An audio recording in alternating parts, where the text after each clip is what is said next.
Hello there, very good morning to you. Trust you're doing well, trust you had a good rest and you are ready to start another day. It is a beautiful day and promises a lot within it, so I hope that you've braced yourself enough for what the day has to bring. I'm Bernice Abubedulansa and this is the AM show. It's worth waking up for. Today we've got something special, not the norm for you. My colleague Samuel Kojo-Brace is standing by in Aqua Safari in Ada to bring us some beautiful sights, sounds and conversations from there. But I'll be right here in the studio bringing you the news review with Samuel Imbura, and then we'll delve into our prime take with Muftau Nabila, where he sits down with notable sports personalities and has interesting conversations and analysis. We'll be touring portions of the Aqua Safari. Like I mentioned, Samuel Kojo-Brace is there for us with the team, and they will be bringing us very exciting scenes and sounds. We'll also be having conversations on a lot of issues that matter to you, and then much later for looking forward to our EcoBank Journeys Habitat Fair, we'll be engaged in Waylead Properties to talk about what they have on offer for you as a prospective patron of our Habitat Fair. We'll be bringing you the news shortly, but I'm very excited to have you join me this morning. Please stay with us.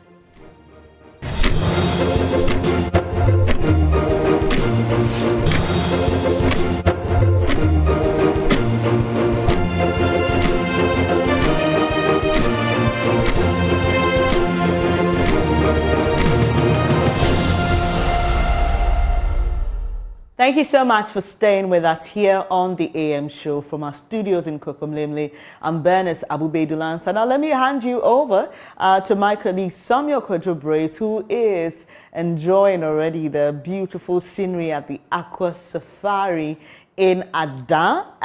Samuel, I can imagine it's a cool morning there, isn't it? I tell you what, very, very good morning. Look, I woke up to the sounds of birds and walking in the midst of animals. And if you can hear the sounds of canoes, you know, traveling on the Volta River. Such a beautiful way to start a morning. And if I could, I would ask that Joy News would have to allow me to be in here to do this work every day. Bernice, you should be here. It's a beautiful place, really. The time, but I mean, it's beautiful scenes we're seeing here. But what more do you have to share with us, Samuel? Well, there's a lot to share with people. Would let our viewers see why in December or any time of the year they should try and be here at Aqua Safari. I mean, this is a place you have to relax and re-energize for every activity or exercise you are involved in. You know, it's a really, really cool place. But look, let's start with the AM news, and then afterwards we'll try and do the other things. We'll move around to let people see really what is here. We'll take a boat ride, so be ready for some interesting things happening here. But let's start with the AM news, because the majority leader of says claims that the finance minister Ken Ofori-Atta is exiting just rumors. Minority leader Dr. Casey Latoforsen told Evans Mensah on PM Express that the finance minister is on his way out. Parliamentary Affairs correspondent Kwekwa Sante has more in this report. Ken Ofori-Atta has had a tortuous time as minister in the last 2 years. He has faced calls from within his own party to step aside or be sacked. There are now new claims he may be on his way out, according to Minority Leader Casey Latoforsen. There is rumor all over that the Minister of Finance is going to resign, or they are sacking him in the coming days, and that this is his last budget. In fact, colleagues in Parliament is all over. So we have to say bye-bye to him for messing us up, but his legacy is there for everybody to see. What's the legacy? His legacy. And you know his legacy. This is the Minister of Finance who knows how to borrow to benefit his personal business and those of his cronies. His legacy is that he will be remembered for destroying rival businesses. He will be remembered for destroying and bringing Ghanaian economy, particularly the financial sector, to its knees. Minority Chief Whip Gavin Kwame Abuja also repeated the claims in an interview with me in Parliament. Keep saying that the final flight of any pilot, he will try to perform the best takeoff and landing. This finance minister, if this is his last budget, which we are hearing, this is a very poor performance. And I'm not surprised that whilst the problems he created were not created by him solely, it was created with the blessing of the Dr. Baumia, who is the chairman of the, the economic management team. Dr. Baumia curiously decided not to follow him to Parliament today. The governor of Bank of Ghana also decided not to follow him. They've left him to hang out and dry. But when I accosted the majority leader on this matter, he said they are just rumors. There's an agreement that the finance minister will go. Is that information you have? Who said? The minority leader, Dr. Keselato, saying that the finance minister is on his way out. There's a certain agreement of something of the sort. I don't know of that.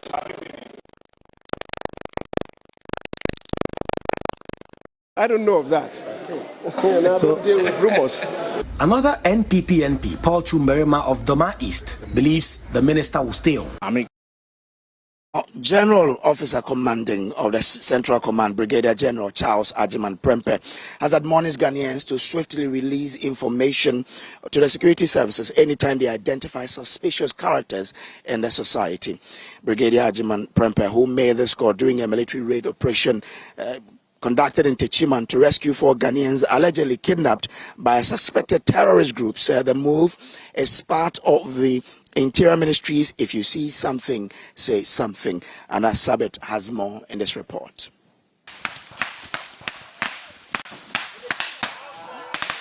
This is a military raid operation conducted by officers of the Ghana Armed Forces in collaboration with the Ghana Police Service, the Ghana Immigration Service, and the Ambulance Service.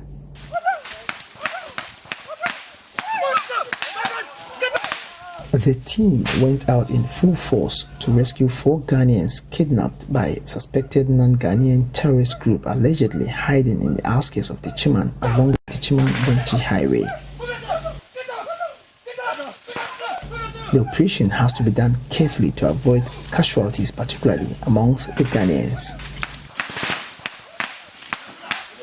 The operation was conducted successfully and all 4 Ghanaians were rescued from the kidnappers.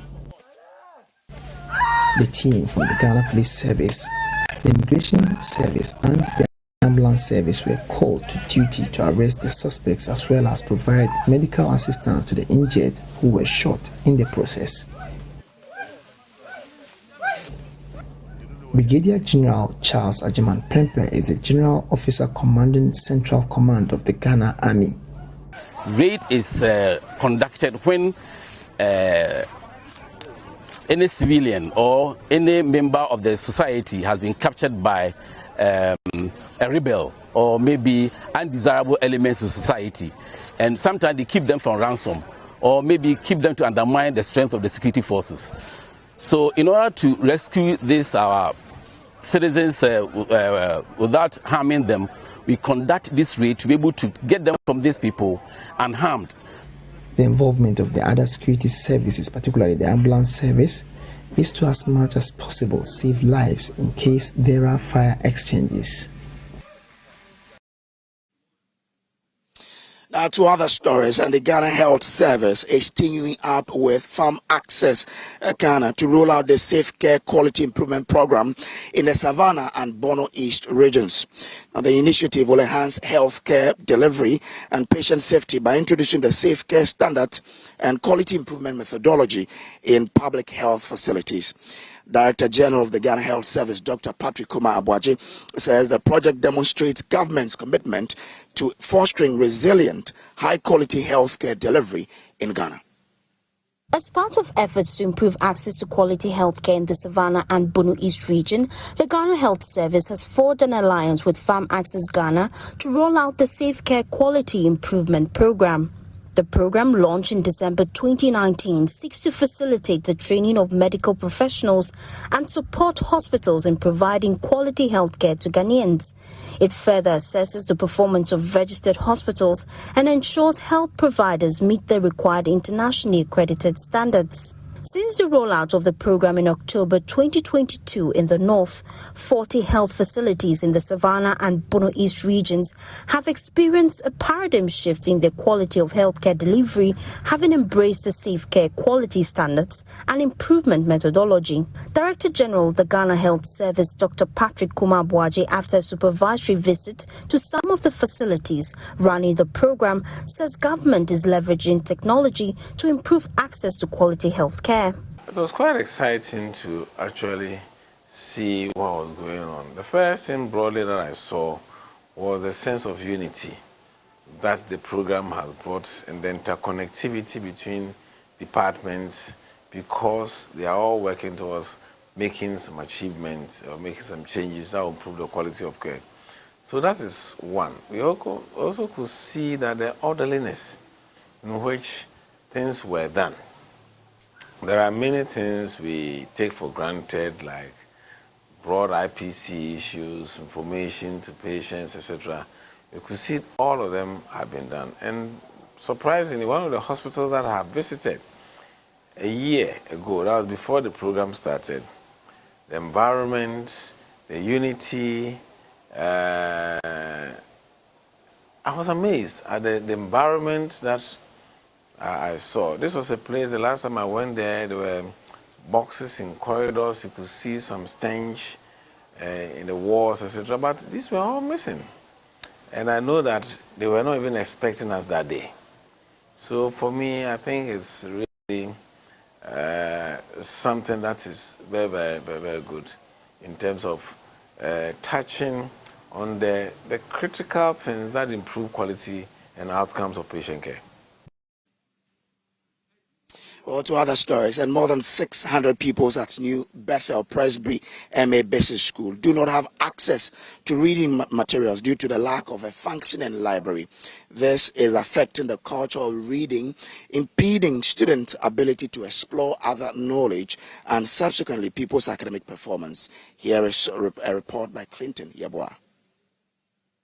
The absence of a well-equipped library and reading materials discourages students from developing strong reading habits. From primary 1 to junior high school level 3 at New Berto Presby MA Basic School in the Asokwa municipality, the situation is no different. Headmaster of the school, Charles Esu Anomakwa, said adequate supply of educational materials is critical to the school's progress. Our municipal directive put before all the schools that we should start organizing our reading clubs, because he's introducing a program called Reading Clinic, and because of that program we also decided to come out with a club, and we were looking around to see if we can get somebody to come and sponsor us, because we realized that we don't have enough books for these students to use. We don't have actual library, so we need somebody also who come to our mix to support us to fence the library. We don't have the necessary library, but we are now going to make sure we put it in a particular place so that as we are moving on, we find a way of getting a nice place and keep these books. The headmaster was speaking in appreciation of a donation of 1,000 text and reading books from the Lions Club International District 418 Ghana. With support from Rainbow Trust Foundation and Book Aid UK, a reading club was also inaugurated to sustain and improve reading habits among the pupils. Chairperson of the Read Action Program of the Lions Club International District 418 Ghana, Efia Safoa, indicated the contribution is aimed at increasing reading and literacy among the youth and adults. She explained that societal issues could be addressed by heightening the literacy rate. Illiteracy is very key within our communities, and it's also the root cause of most of the problems we have as a society. So when you are able to introduce reading to them at this very early age of their lives, they will love it, they will appreciate it. And now to the Upper West region, where the NPP's vetting committee has okayed all 20 parliamentary aspirants who have filed to contest for the December primaries. The party holds 3 out of the 11 seats in the Upper West region. Rafiq Salam reports. 9 new Patriotic Party parliamentary aspirants drawn from 3 orphan constituencies were the last to be vetted by the Regional Veteran Committee of the party, led by the party's regional chairman, SB Kangbare. The Dafima Bure Isa constituency had two old foes locking horns for the second time. 3 years ago, Dafima Bure Isa district chief executive, engineer Nadimo Rusanda, pitched his strength against 4 other aspirants, including lawyer Abdul Mujib Kale, in the party's parliamentary primary.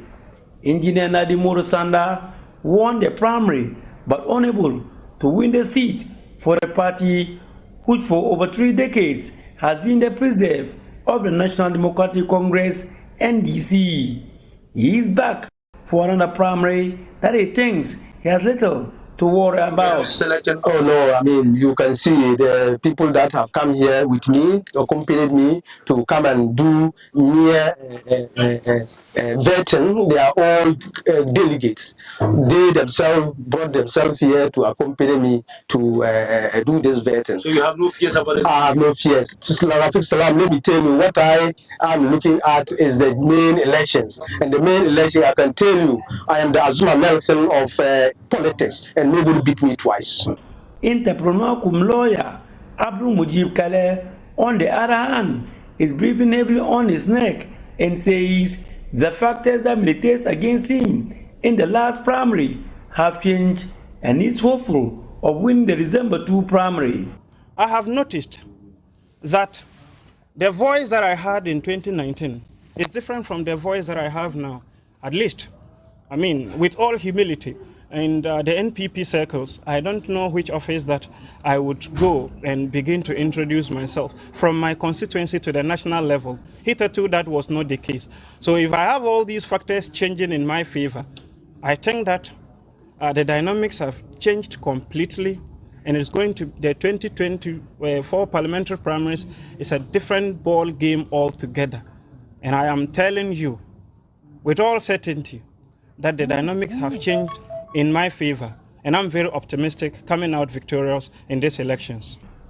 In the Sasala West constituency, 2020 parliamentary candidate of the party, Salif Nolowe, is being contested by the Sasala West district chief executive, Isa Button Hall, former regional youth organizer of the party, John Bosco Lurutier. And that's it in the AM news for you here on the Journey Channel. On the AM show, we'll take a quick break. When we come back, the news review is with Benes Abubedu Lansa and Samuel Imbura in the studio. Well, so from us here at Safari, Aqua Safari, I hand over to you there. We'll go for a short break. We'll be back with more. Stay with us.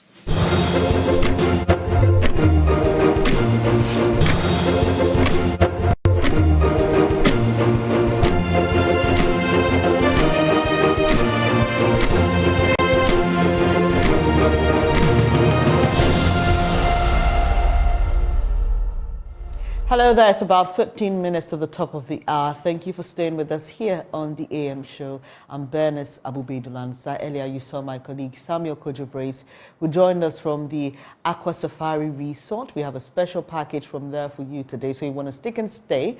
He brought us the news, but it's now time for the newspaper review. We delve into the headlines in the various papers, and joining me to do that is my colleague Samuel Imbura.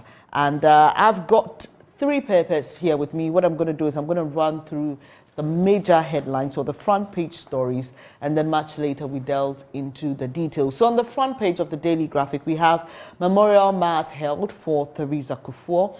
Details of that story captured on pages 24 and 25, and you see a photo of the pallbearers carrying her remains. And the big one, SAL votes in 2024 elections. EC begins processes, and that's according to the Attorney General. Also, Ahafuman, SHS wins STEM Innovation competition, and the Ghana Geological Survey Authority launches 110th anniversary. So that's on the front page of the Daily Graphic. On the front page of the Finder, we have Diop enrolls 17,340 out-of-school children into schools. That's according to the Education Minister. And again, that story about Ahafuman winning the STEM Innovation story is captured, and STEM Innovation competition is captured. And then this one, the tribute from the former president to his dear wife. You left an unbridgeable void in my life. That's according to former President Kufuor. Front page of the Chronicle, Ghana hits bauxite jackpot as Nyenehin deposits appreciate by 50%. And customers use MTN over alleged poor service, and Ghana Geological Survey Authority is 110 years. So that's what I have on the front pages of the Chronicle, the Finder, and the Daily Graphic. What do you have, Samuel? I have the Daily Guide. Kufuor cries for Theresa as Ghana bids farewell. That's the biggest story. The Ashanti MPP clears aid to contest orphan seats. Is on page 6 of the Daily Guide. Nigeria's First Lady is a Paralympic patron. NDC fake quotes plot exposed. Atoforsen closes case in 2.37 million euro ambulance trial. Those are the big stories on the front page of the Daily Guide. On the Ghanaian Times, we have former First Lady Kufuor begins last journey home. Local international dignitaries attend in pre-burial funeral right in Accra. We have pictures of those who are in attendance there. 15 TV stations land in trouble. National Media Commission vows to sanction them for offensive content. Government moves to support kidney transplantation locally at reduced cost. If you go to the front page of the Daily Statesman, Chief Justice urges police to protect judicial staff from attacks. It comes with a picture of the IGP, Dr. George Akufuo-Dampare, and the Chief Justice. National Media Commission receives 318 complaints of disturbing broadcast content. $50 million cranes commissioned as Phase 2 Tema Port expansion project begins, and President opens Library Technology Hub at Bantama. Peace Council calls for end to politics of religion. And the last paper is the BNFT, 8.4 billion Ghana cedis spent on free SHS in 7 years. EcoBank and AGF seal $200 million risk sharing deal, largest guarantee facility in sub-Saharan Africa, and GSE composite index up by 30.7% there.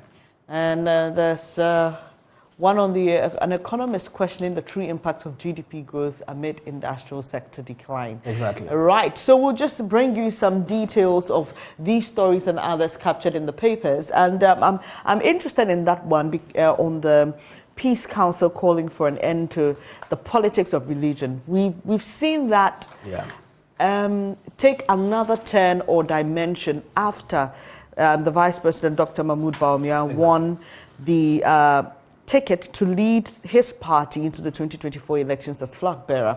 That story is also on page 17 of the Daily Graphic, and I'm just going to read a bit of it, and then we can do some other stories. The National Peace Council, NPC, and other stakeholders have expressed concern about some recent insinuations and publications on electronic and social media seeking to inflame religious passions as the nation prepares towards the 2024 general election. The other stakeholders are the Christian Council of Ghana, the Office of the National Chief Imam, and the Catholic Bishops' Conference. The institutions have urged all individuals and groups engaged in such insinuations and publications to desist from such actions, as it's tended to destroy the country's long-cherished pluralistic friendly society. They go on to talk about diversity and also put into context why this conversation is necessary, Samuel. And we have seen or even heard some MPs say rather disturbing things about... Unfortunate. Yes, unfortunate. Yeah, but I mean, I ask myself, what are the points to score in there? It's a question I've always wanted to ask. What is the point to score in there? The question you ask yourself is, if I had not said this, what would have happened or what wouldn't have happened? If you, the one who said this, that has now created a problem, causing this public conversation on religious tolerance, politics of religion, what wouldn't have happened? If you say this, is it going to score you more political points? Exactly. We are living in a heterogeneous society. We've been living peacefully, coexisting peacefully as Christians, as Buddhists, as Muslims in this country, as traditionalists and all that. And whenever I see such comments, I begin to become emotional because of the fact that it's like we are taking the peace we're enjoying in the country for a ride, or we are not taking it serious. Yeah.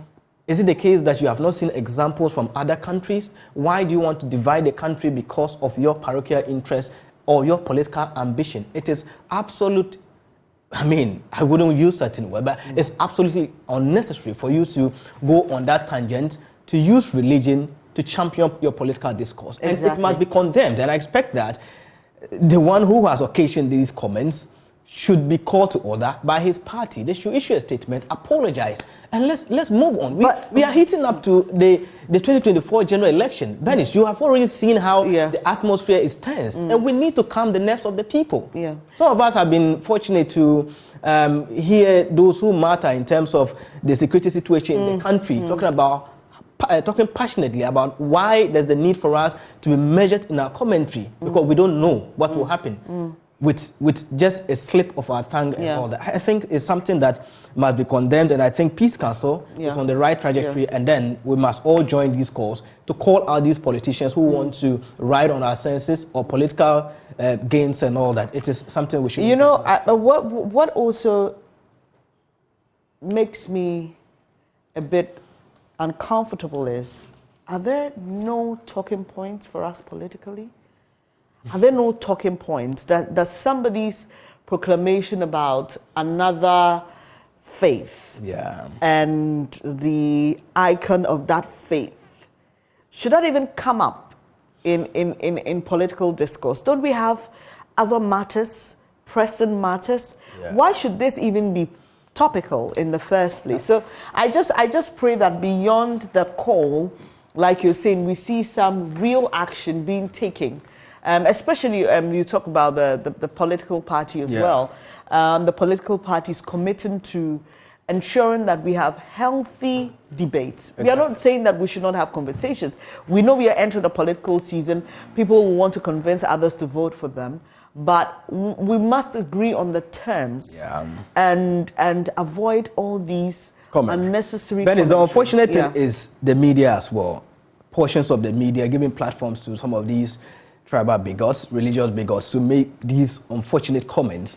Now, you also have newspapers or online bloggers highlighting these as news reports. I'm on one platform that I saw that this blogger kept the story there, and then I personally called him to say, look, this is not something you should accentuate in your news reportage. Remember that the role of the media is not just to report, you are also to mediate. Right. So why should we give opportunities to people to come and make such comments? It's something that we should all kick against and all that. Regards to peace, there is a call from the Chief Justice to the police to support them in terms of policing and then putting in place concrete measures at the court.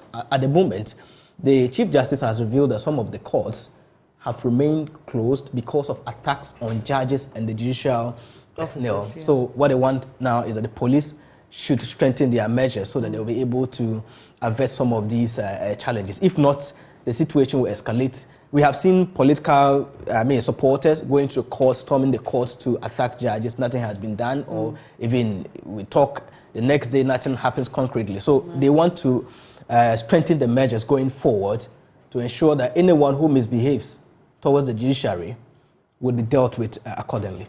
I think it's a very timely call as well. But again, beyond the call, we hope that we see some real action being taken, because it shouldn't end with a meeting. It shouldn't end with a petition or a submission. We should see concrete steps being taken. And like you say, it's rather sad that the level of lawlessness and how deep we are sinking into that hole is worrying for me. Not only in terms of attacking the judiciary, but what it means is that people have literally decided to take the law into their own hands. Look at what happened in Garu and the aftermath and on all the things that have happened over the years, and how they all culminate in creating this kind of lawless outlook for us. It's rather disturbing. So I hope that the police will be able to make some real impact in there. Exactly. So the sad news that has hit the country has to do with the passing on of the former First Lady, Teresa Kufuor. We know Ghanaians gathered at the forecourt of the State House. They bid her farewell. Messages came in. One of the tributes that actually touched me had to do with the fact that she has been a supportive wife to her husband. 15 months of incarceration, and she was solidly behind the husband at the time that there was a coup d'etat in the country. And I think that she has paid her dues.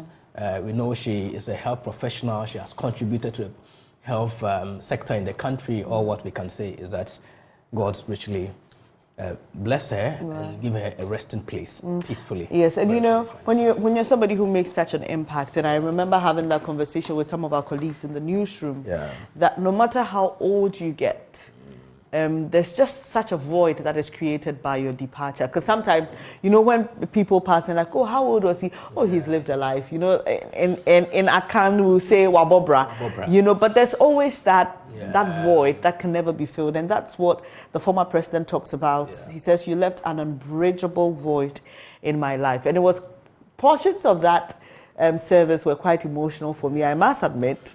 And when you read through the tributes, you just realize that she wasn't so, what's the word? You know, she didn't put herself up too forward. She wasn't all over the place, for lack of a better expression.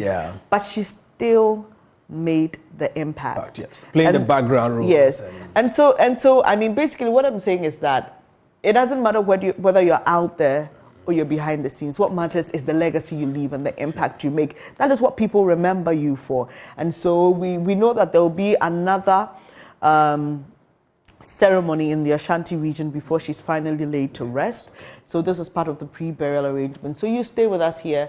We will be bringing you more on the burial of, or the final funeral rites of the former First Lady, Madam Theresa Kufuor. But you have more here. Yeah, so 15 stations land in trouble. National Media Commission vows to sanction them for offensive content. So they've received over 300 complaints about indecent display of materials.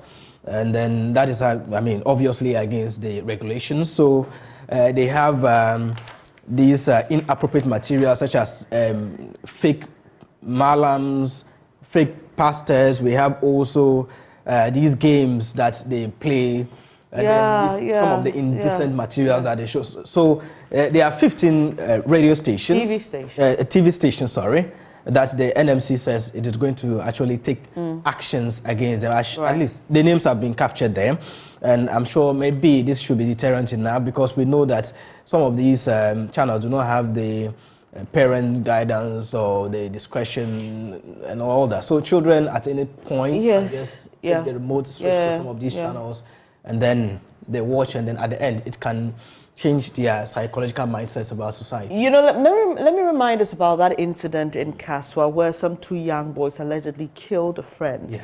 And it generated conversations about media content and how all these stations that had come up with promoting this quick money, you know, bring money, you know, call me, whatever quick schemes that they were operating at the time.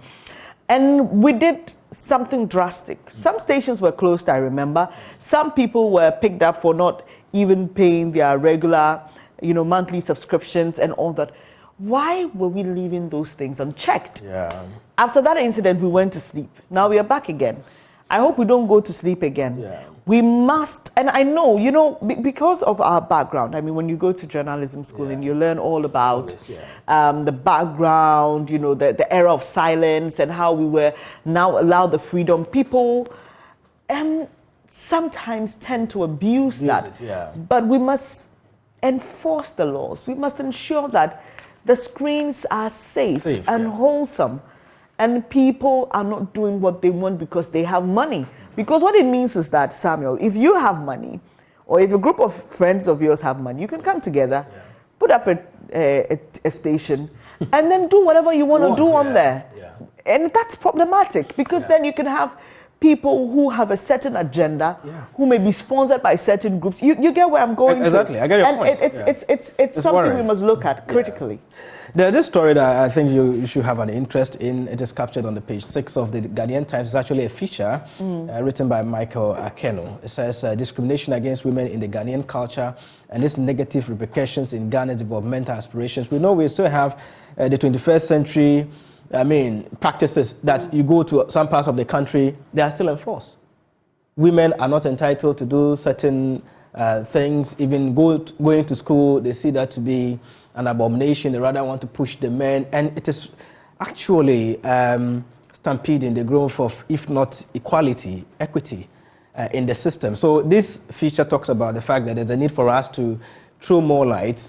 Let us not rest on our odds. Continue the education on why there's a need for us to push more women to the forefront. Look at the political terrain. How many women do we have contesting elections? Sometimes they will tell you the reasons behind they not contesting has to do with the fact that the mindset, the societal mindset. So if you do some level of psychohistory about the political settings or the cultural settings that we have in the country, you realize that they think that some positions are not meant for women, they are meant for men. So even putting yourself up for such positions, you see that, like, you already see yourself disadvantaged. You think that you're not capable. The criticisms that come in, the attacks that come in, and all that. So I think this feature is in the right direction. Let us continue the awareness and empower women. I know you women are better managers of the homes and the economy. So imagine we have a woman as a president. I can imagine how maybe things could be different, because since 92, who has been our president? Do we have a female vice president? Maybe we can start such conversation if only you, the women, are ready to put yourself up for such positions. Well, that's an arena you don't want to go into this morning, because it's quite complex with many facets. So you talk about the cultural inhibitions and the cultural restrictions. And sometimes it goes beyond cultural, okay? Even within the corporate space, you're asking yourself, what are the systems that are put in place to support women, to support development of women in their careers and all that? I remember when we were talking about the breastfeeding week and, you know, the Ghana Health Service recommendations, even the WHO recommendations for workplaces to have having a conducive, convenient environments for women who have to work, but also have to feed their babies. And so when you have all these things in place, mind you, and I know women who have gone through it, and it actually boosts their productivity, because they know that within that corporate space, I have the peace of mind, right? Because I have the opportunity. You know, there's a nursery. We know some organizations in Ghana that do that. They have a nursery where they have caretakers. So when it's time to breastfeed my baby, I go and do that. And the peace of mind yields more productivity. But on the other hand, there's another woman in a place where she's thinking about what's happening to my kid at home. You know, she's getting calls, the baby is crying, you have to come home, and all those kind of things. So, I mean, it's not just the cultural. It's also... even as we modernize how we create environments and systems that accommodate the development of women in career and, you know, other public and social positions. Okay, so this one about Ghana hitting a bauxite jackpot. I don't know how you feel about that. It is good news, but my worry has to do with the benefits that the communities will get. It's always about that, isn't it? Whether the deal that we have gone into, sometimes you look at the royalties. What is the percentage going to the people? What is the negotiation for the corporate social responsibility for the people living in such areas? We've seen mining communities that the people are so impoverished. How are we going to elevate them from that? My concentration has to do with a sustainable future. What are the sustainable measures that we are putting in place in as much as we are mining these bauxites? What are the alternative livelihood support we are giving to the people living there? What will be the direct impact on the community? Then when we look at it from a larger perspective, the country as a whole. Are we going to refine everything in Ghana? Is there a component that we are taking outside? Some of these things should be looked at, and then, then we can jump into excitement. It shouldn't be the case that we are going to go into bauxite mining, so we should be happy. But what do we stand to benefit as a country, as a community? What are the health packages that people are going to get, the education, sustainable livelihood? So we should be watchful about some of these things, and the civil society organizations in the mining or the extraction industry should take keen interest. I've spoken to some of them when this issue came up, and then they were of the view that they are looking at the interests of the people. We should not end it there. We should scrutinize, even though government has assured us that, it is a deal that will be in the best interest of Ghanaians. We should not leave it there. You should not leave it to the politicians. The politicians may not be able to manage it well for us because they have their political interests, they have elections ahead and all that. Let us hold them accountable and be part of the change process. Right, so you can read details of that story about Ghana hitting a bauxite jackpot on pages 2 and 3 of today's edition of the Chronicle. And let me just remind you, if you just joined us, that we have a special show for you today. Samuel Kojo-Brace is at the Aqua Safari Resort in Ada, where he's going to be bringing us conversations from, also showing us the beautiful scenes in that place. I mean, it's already calming me down. You know, when I look at the stillness of the water, I look at the greenery of the space, and I just feel like, Actually, I was supposed to go there last weekend. What happened? Something came up. Oh. But I'll surely go. The one you were supposed to go with didn't show up. No. I'll go there. Anyway. So quickly wrapping up on this, Ahafuman SHS wins STEM Innovation Competition on page 11. Congratulations to Ahafuman. You've done very, very well. And in today's editorial, or in the Daily Graphic, sustaining interest in local level elections. How many of us are actually interested? There's one coming up shortly. Yeah. I just think that we need to do more to work at our decentralized system. Yeah. I think it's not in practice. We're decentralized on paper. Yeah. But when it comes to the real practicality of governance and the governance structure and system, even the constituents don't hold their assemblies and municipal authorities as accountable as they hold their MPs. Their MPs are legislators. So they are lawmakers. The reason they hold them accountable is because of the promises that our MPs go to make. You know that this construction of road is not your core responsibility. You are there to advocate the needs of the people in Parliament, influence decision and policy taking at the national level. But they'll come and tell you, if you vote for me, I'll construct this bridge, I'll take you to school, I'll give you money. Some of them will even promise giving money to young men to marry their wives. And I mean, if you come and give them such promises, why won't they think so? But the MMDAs are those that should be held responsible.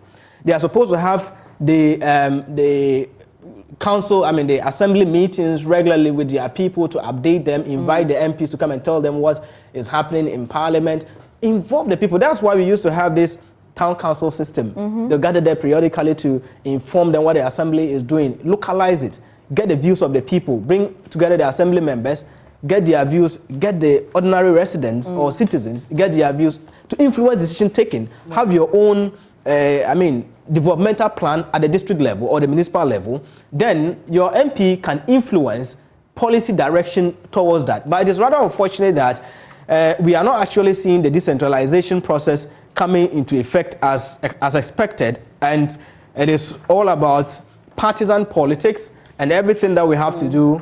Though we say on paper we are practicing a decentralized process, but most of the decisions or the projects are determined from the centralized point and then pushed down the throat of the people. I think it's something that we should all have keen interest in and start practicalizing it, if only we are really practicing a decentralized system of governance. Well, I don't know how many of you watching us today will be interested in voting for your assembly men and assembly women, but that's coming up. Yes, coming up. So the EC has opened the nominations for that, so anyone who is interested can go for the forms. But I think the advocacy or the awareness on that is quite on the low. It's just a few, those who are still contesting that are aware now. Some of them are gearing up to do that. But we need to look at people who can do the job, not people who talk plenty, they can't do anything. It's interesting. Well, interesting days ahead, even as we wrap up 2023, looking ahead into 2024 and what it promises in terms of the political climate and all that we are going to see prior to the 2024 elections. You know, this is your election headquarters, and so you want to stay with us for all that. Thank you so much, Samuel, for joining me to do this. Samuel Mbura is my colleague, and we just brought you the headlines on the front pages of the various papers and some details from some of the stories captured in there. Well, it's now time for Prime Take with Muftau Nabila. Do stay with us.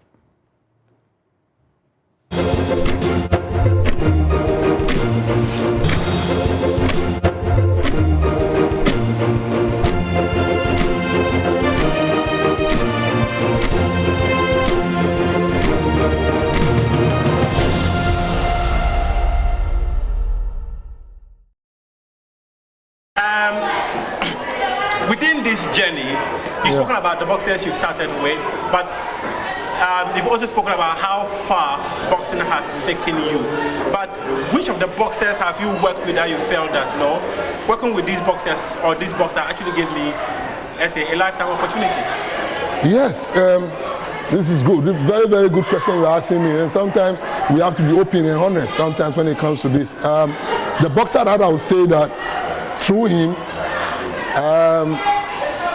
I became known, or I got attention, was Buko Banku, Brema Kamoku. Really? When I was training Brema Kamoku, and he got the followers and he got his own thing. Okay. So if you are following Brema Kamoku and I'm the trainer, definitely you start knowing me through his antics or whatever you have been doing. And I know that aspect or that time I was training him got me there very, very fast.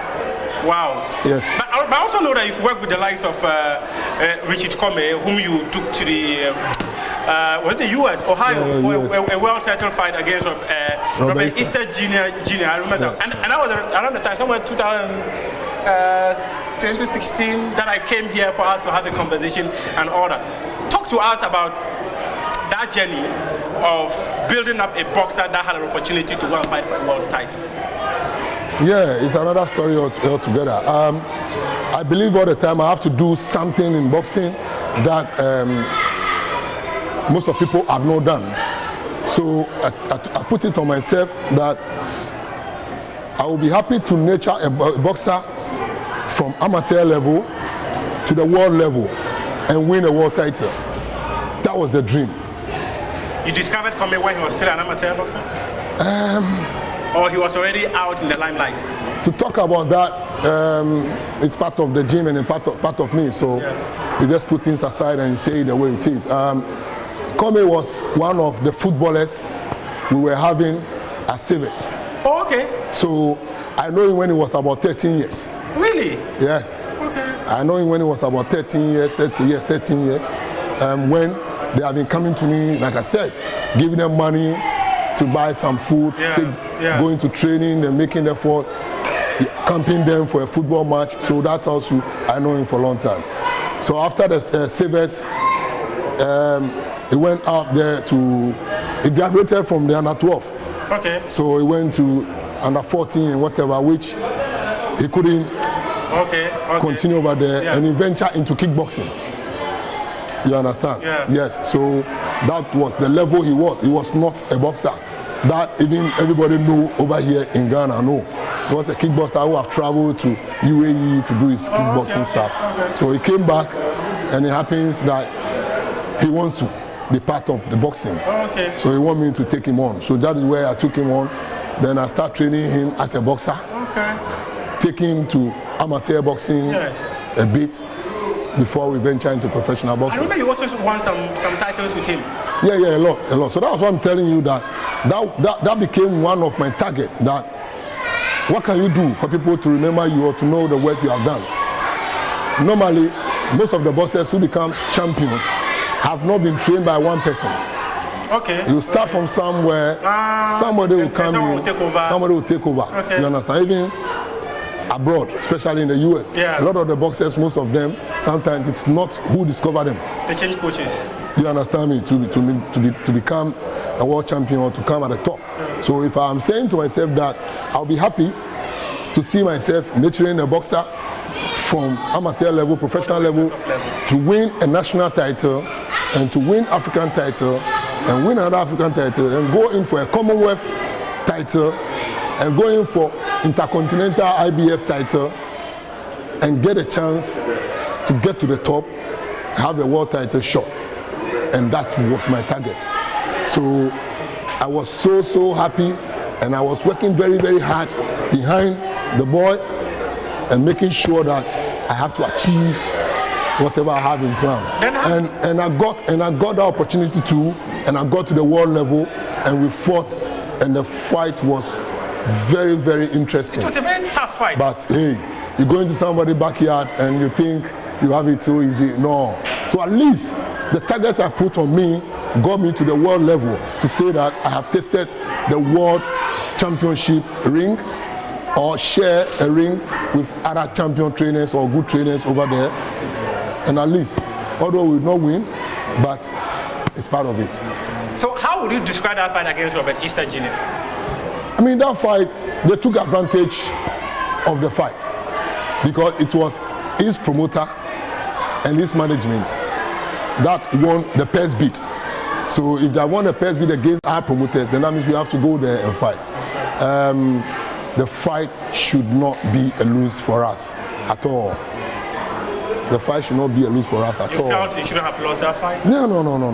I mean, we shouldn't have lost that fight. But that is the very that the judges brought up. So how disappointing was it that at the end it didn't happen? Because I personally was disappointed because I stayed awake at night to watch that fight, but still it never worked out. Yeah, I mean, I was so much disappointed, and honestly, on that day, I cried. You understand? Because when I look at the effort and the target, and I just want to see that happen, and that did not happen. Yeah, I mean, it was a blow to me.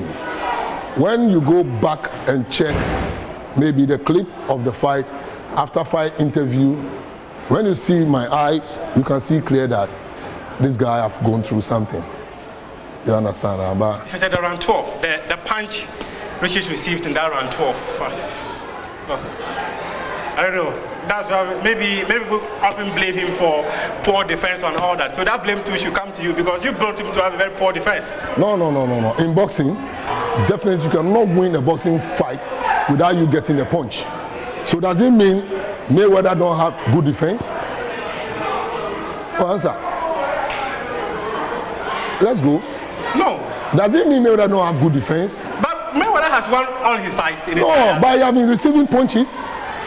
So does it mean he doesn't have good defense? So I'm telling you that. No. We're not talking about the loss aspect. Yes. You are trying to put a blame on me, and yes, I'm trying to justify it that if a boxer got a punch and the boxer did not stop from there but still continue, and you are putting the blame on the coach.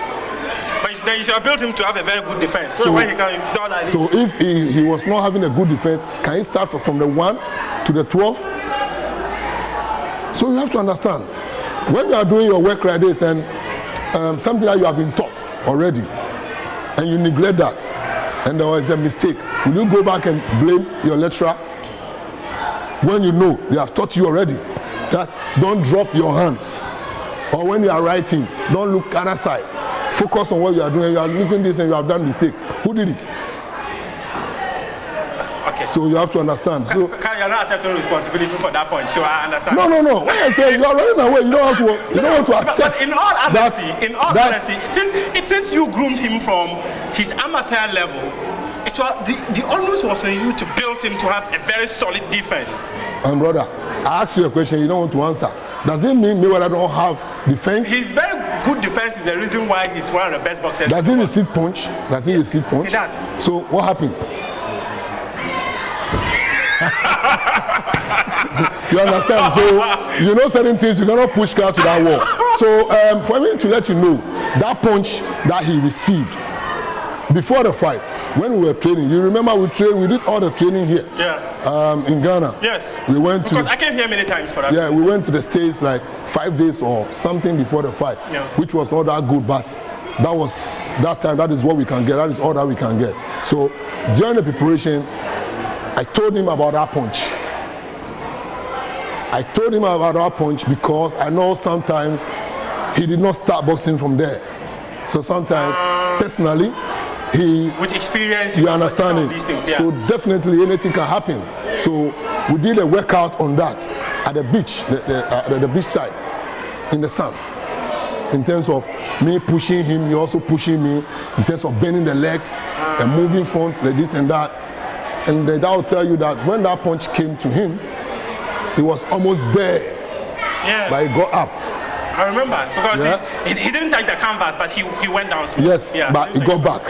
You understand me? Yeah. So How did that happen? Did you try for a rematch? Because there were reports. I remember Neil Antevanapoi was the minister then, and he had mentioned that people were going to go for a rematch and all that. My brother, that fight is gone. So let's move on. Yeah, we are moving on, but we're talking about your story. Then there was the Stanley Shafikov. Then because I'm talking about how you've been able to build. I'll come to ask about at what point you set up this gym to become your own man and creating. Yeah. But I'm talking about this fight because it was probably one of like the highest points of your boxing. Because to go fight for a world title, I felt that no, at this point, Carl was up there. So like I said, after the fight, we did all we have to do. That is why we got a chance again to go and fight Shafikov. Yes. You understand me? That after that fight, when you win, the winner will have a chance of fighting Robert Easter. So if we won, like we'll get a chance to fight Robert Easter again. Oh, okay. But same way, we have to go to Russia. We do not get a chance of staging the fight either here or the promoters from Germany. That's Sutherland Promotions. So that is how. Carl, just a quick one. You didn't get an opportunity to go and fight Robert Easter Jr. again, but then you came back. I remember when you came back, I was in this gym to have a conversation with you. I saw how distraught all of you were. But a few days later, the boxer you took to fight for the world title, you were separate ways. What happened? Oh, it's a long story. It's a long story. Cut it in 1 minute. I will not even want to cut it or even start it. It's a long story, and that has passed. I'm still in the gym making champions. I'm proving that it was not by chance or by luck for me to take somebody to that level. And still I have taken other people to that level, or bringing other people up, and they are going, and they are even doing better. So. Were you disappointed? You went separate ways? Oh yes, definitely. You can't put your effort in something and what you don't expect happen, and you say, oh, you don't mind. You understand me? Whatever I will say, and I've said it before, is I have not regretted training coming. That is one thing. But for disappointment, yes, I am.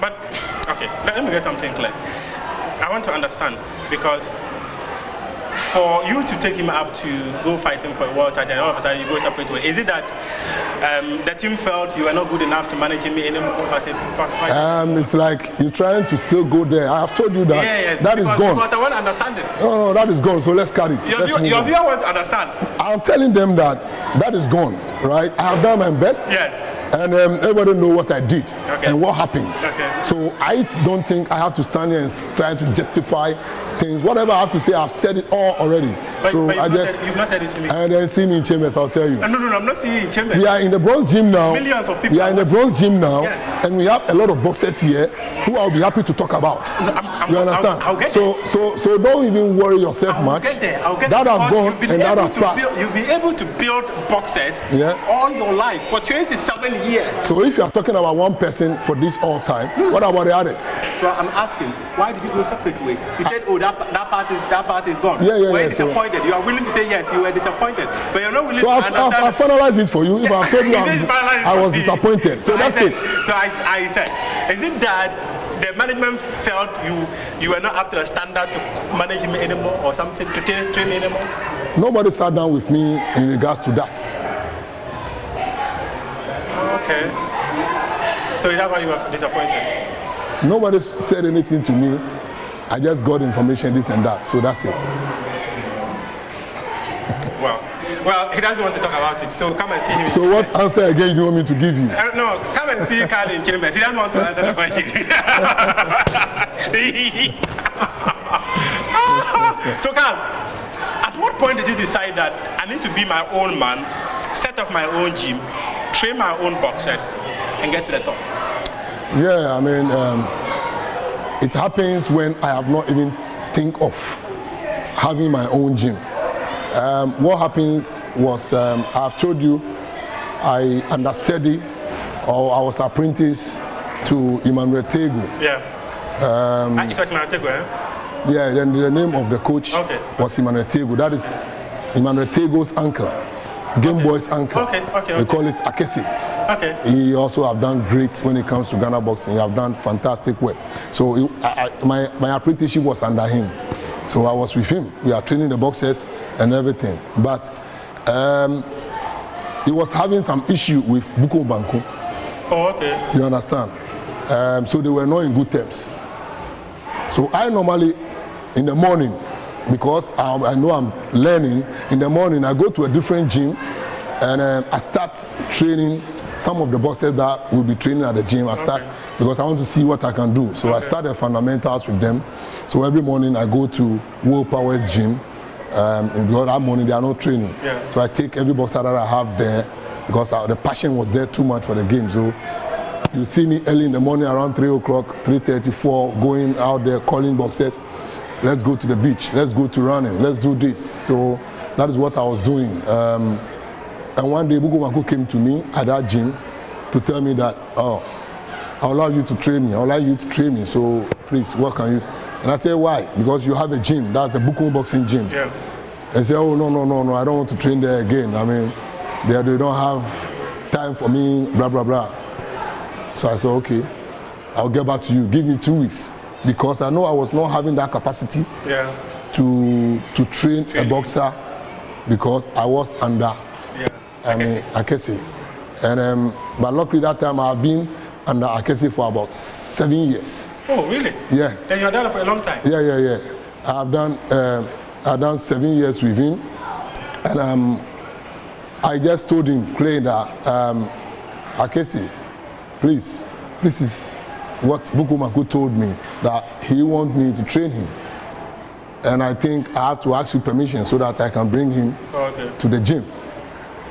And he said, no, I should not. But the word he used to attach the no, I would not like to say it on camera. So that means he was not happy for me to bring him. And he told me that if I feel I want to train him, then I can go ahead and train him. You understand? Yes. At that time, the training I was doing over there, because I know I will venture into a gym, I have the name of the bronze boxing already. Why that name? Why bronze? Okay, bronze was my nickname when I was young. Yes. And what does it mean? What does it mean? At that time, if I tell you the real meaning of the bronze, no. But later, it became clear to me that in this boxing that I'm doing, my first gym will be in America, bronze. That is one thing I told myself too. And it happens. So my first traveling in my life was to the States and to the bronze. Oh, I see. You understand? But initially, so you had the name without even knowing that, oh, this was just something that could happen. Yeah, beginning, it was not a name that I know the meaning. Yes, because we normally do area guys. We do club like a fan club and stuff. So that fan club was named Bronze Fan Club. You understand me? So through my leadership quality and movement, they start using the name on me. You see how the name came to play. So when the name has become part of me and people have been using it and this and that, when I was about to do the gym, if I know better at that time, I will even use my name direct, not Is it Loco's gym or Carl's gym? Carl's gym. You understand? So I started using the bronze as a gym and I keep doing it. So when my boss told me that, I told myself that no, this is an opportunity. So if the boss himself is telling me that if I want to do that, I can go on and do it, then I take the opportunity and I took the advantage of moving along with Brema Kamboko to start training him, moving around, and I moved from that place and I came and established the bronze gym, some part of this school. That was where I started from, where Buko Banku was training there and other boxers also was training there and stuff. So. And since then, it's been a wonderful journey. So how many boxers have you had in your gym? My brother, I cannot. Is it 10, 20, 30, 100? You're talking about boxers that are passed through? Don't you have data of your boxers? When did we start using data even in Ghana? data of boxers you worked with? I'm asking you. Well, I have data. No, when did you? The 36th When did you? You are the 36th person I'm speaking on this show. So I have the numbers.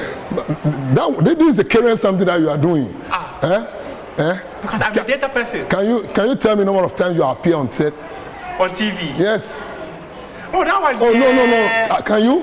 Because I've been on TV for like 9 years now, or 10 Not years. Number of times you have been on TV. Can you? I'm on TV 2-3 times every day. So just calculate by 10 years. No. You cannot. So I can say 500. I've been on TV 500 times. Accept the facts. You see, you cannot. So that is the game. So honestly, I don't want to just say it. Just give any number at all. I mean, more than 80 boxes. Wow. Yes, who have passed through my hands. And who are and even it can be even more, but I mean, it cannot be shorter than. Who are the current and the promising ones you have here? The current and the promising boxers you have in this gym? For bronze gym, yes. Every boxer you see here is a potential. But we are having 2 WBO African champions here. Okay. Those are the current boxers the bronze gym is having. Okay. Even Ghana, for now, those are the top boxers that we are having. Okay. Apart from those who have traveled abroad, those who are here locally, they are the top most boxers because Sheriff Kwe at the 135 is now ranked number 14 in the world, WBO, right? And John Lai, the expensive boxer, also have ranked number 15 in the world, WBO. Okay. You understand? So these are the top boxers that we have for now. But even that, we have boxers here that compete with the top boxers that we have. Okay. That you not even see a difference that this is a world-rated boxer and this is, up and coming, or this is a national champion. Okay. So that tells you the level that we have here. So apart from them, we have Daniel Gosh, which you have heard of him. Another wonderful chap coming. We have John Zil. John Zil also is coming from the bronze side. Another nice boxer that people should watch out. A lot of them. We have Emmanuel Kwate, who recently fought at the Bugon Boxing Arena when the verdict had to be changed by the president with his powers. He's also there doing great. We have a lot of them. We have Felix Nunu. We have a lot of them. We have one boxer who is also aspiring to become a top boxer, and that is why he's always in the gym, and in the name of Samson Solomon. And he's a Nigerian, but more than a Ghanaian. He's also pushing a lot. I cannot mention and leave the others, but I'm telling you that the boxers from the bronze gym are great and they are wonderful. They are great and they are wonderful. You mentioned something quite interesting now, because you just mentioned something that is quite political. The president of the Ghana Boxing Authority changing a fight verdict. How did that happen? I don't know. Maybe you can go and ask him. I'm going to ask him, say. You just mentioned it here. He said it. So if you're asking me how did that happen, that tells you that that was not the way it should have happened, and he did it that way. That is why I'm talking about it. So does it mean that that your boxer is no longer the person with the title? It was a 6-round fight. It was not a championship. Yes. All right. But for him getting the win, that will go into his records. For him getting the verdict to be changed when the fight happened in front of the whole public, and the judges give him the win, and his hands was raised, and later you will not hear anything. What you hear is the president himself going to sit on the national television to change the verdict. There is no way you'll be happy. But does that happen in boxing, where you win a fight, then let's say the president of a federation or authorities decides that, okay, this person didn't win the fight, but this person won. It has not happened before that a boxing leader or president will go himself to go and sit on the telly to change a verdict. Verdict can be changed, but they have to work on it before it can be changed. Why? If maybe the calculation of all the rounds, there was a mistake, fine. But if there was no mistake and what the judges brought up was what they announced, then the verdict stays. What about if the judges told the president that our computation, there was a mistake? They have to do that in consultation of us, because we had a fight. So we have to be invited, and the opposing side also have to be invited, and invite a neutral judge. Then put the fight in again for them or for him to also have a look of the fight, then come out with the final decision. And this is not happening. All these things, nothing like that happened. Did you try reaching out to the president and telling him, no, what you are doing is not right? He know the right thing to do, but he chooses to do it the way he wants. So after he have when you know someone knows what to do and the person does not do the right thing, what you do is that you call the person and tell him that, Carl, you are saying that you are changing the verdict A, B, C, and you know that, Carl, you cannot do that. It has to go through a certain process. So you remind him. Everyone is a reminder. I don't have to remind him because I am on the board with him. I'm executive member of the GBA, right? I'm executive member of the GBA, so I know what he should know better or best. So when he did that on Monday, on a Tuesday, I also did a press conference to make it open to the public that we are not happy with the decision that the president has put up there, because he did not consult us, he did not even let us know that, Charlie, you know what, this fight, this and that, so you have changed it. If he respects me a lot or give us that respect as a gym, he should have even tell us before going there to announce it, but no. So if you have done that, what blocks me from doing my press conference to say, let everybody know what have gone on was right and wrong? So that is that. You just mentioned that you're on the board with the president of the Ghana Boxing Authority. Yeah. At what point did you decide that you're going to get into the boxing politics?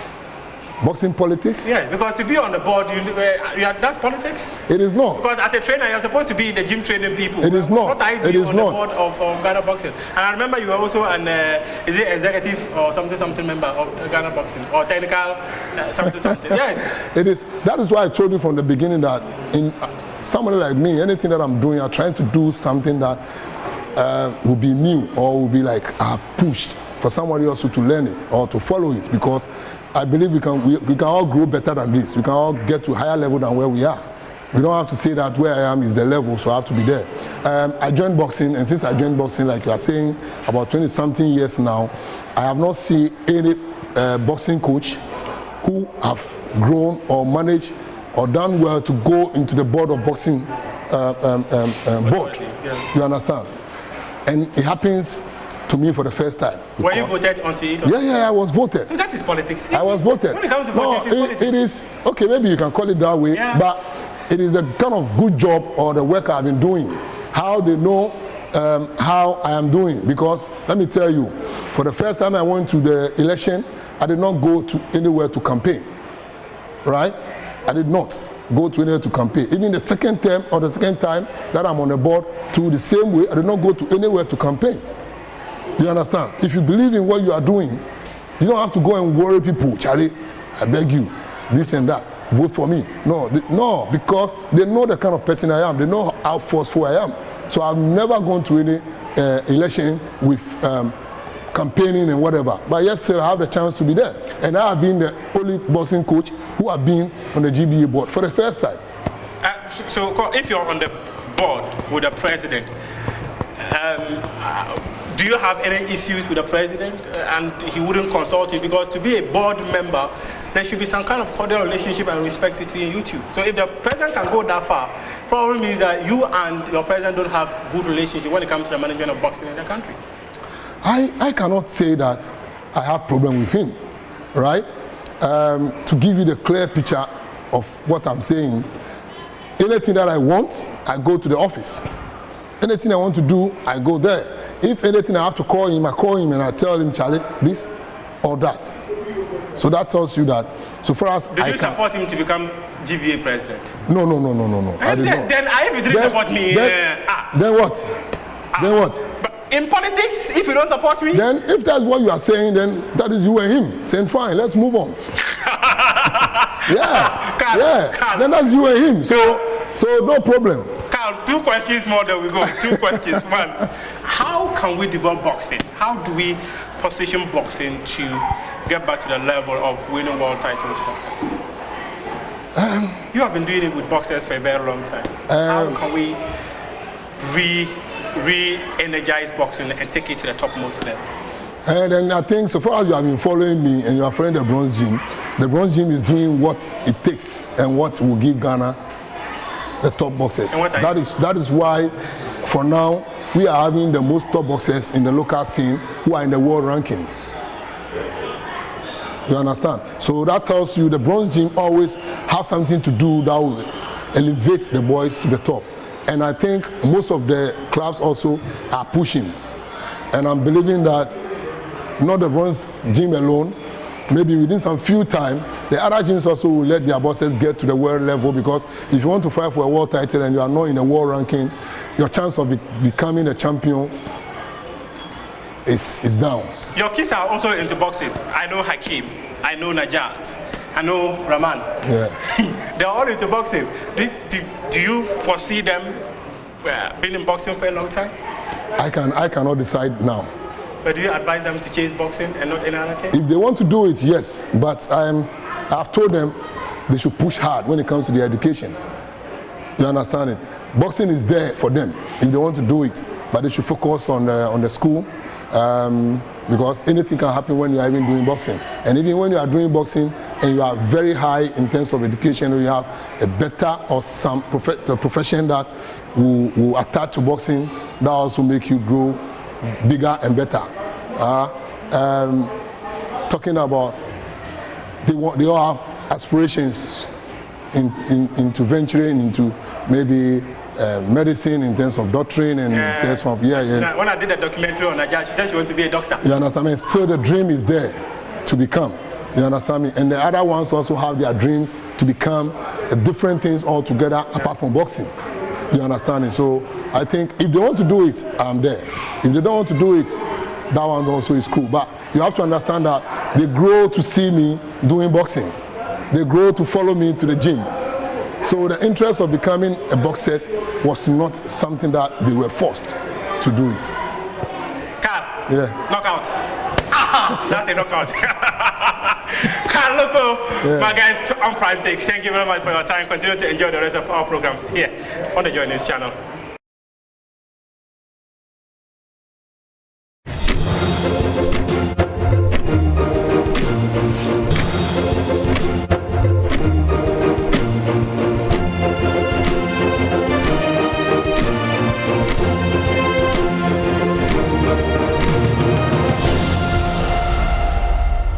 TVET education is seen as a window that offers students the opportunity to develop skills which enable them to be gainfully employed after school.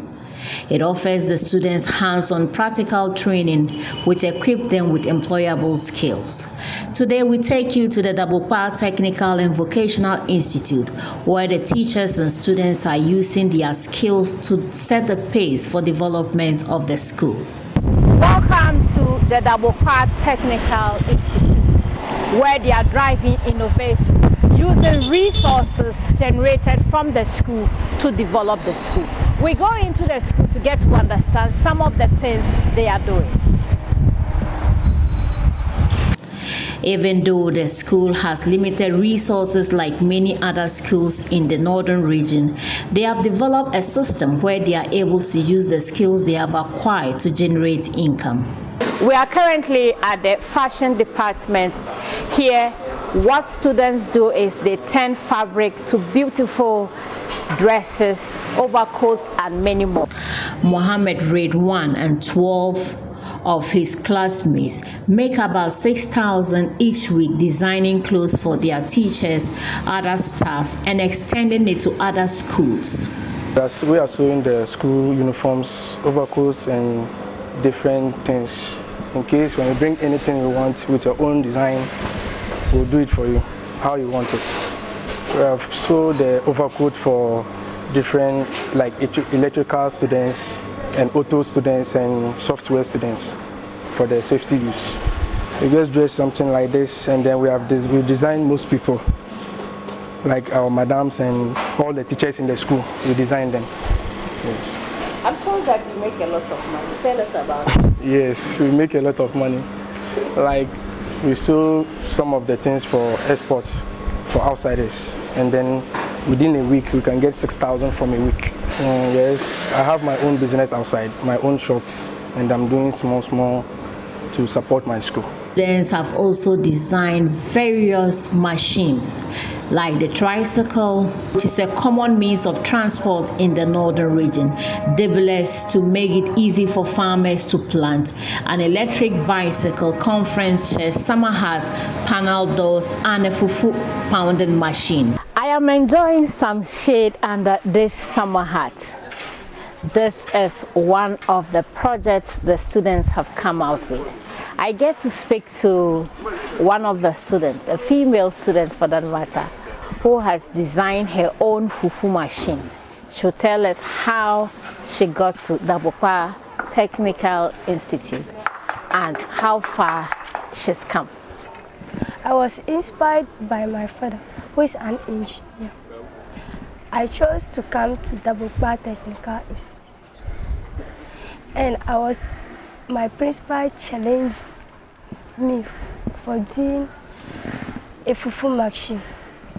I started with paper and I transferred it to a cardboard, and now I am finished with my project using metals. Students of the building and construction departments are in charge of anything construction in the school. They have constructed 9 projects using their internally generated funds. These are some of the projects.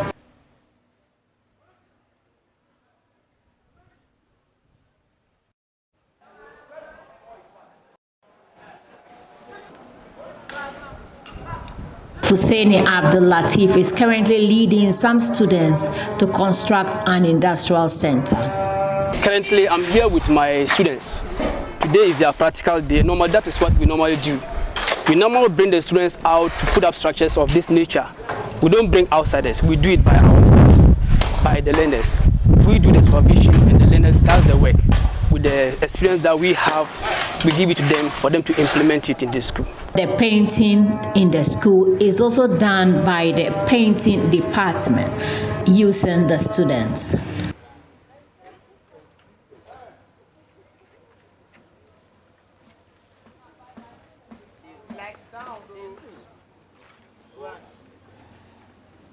Considering ICT as one of the driving force in developing any nation, the Institute has an all-female ICT group that are developing various softwares.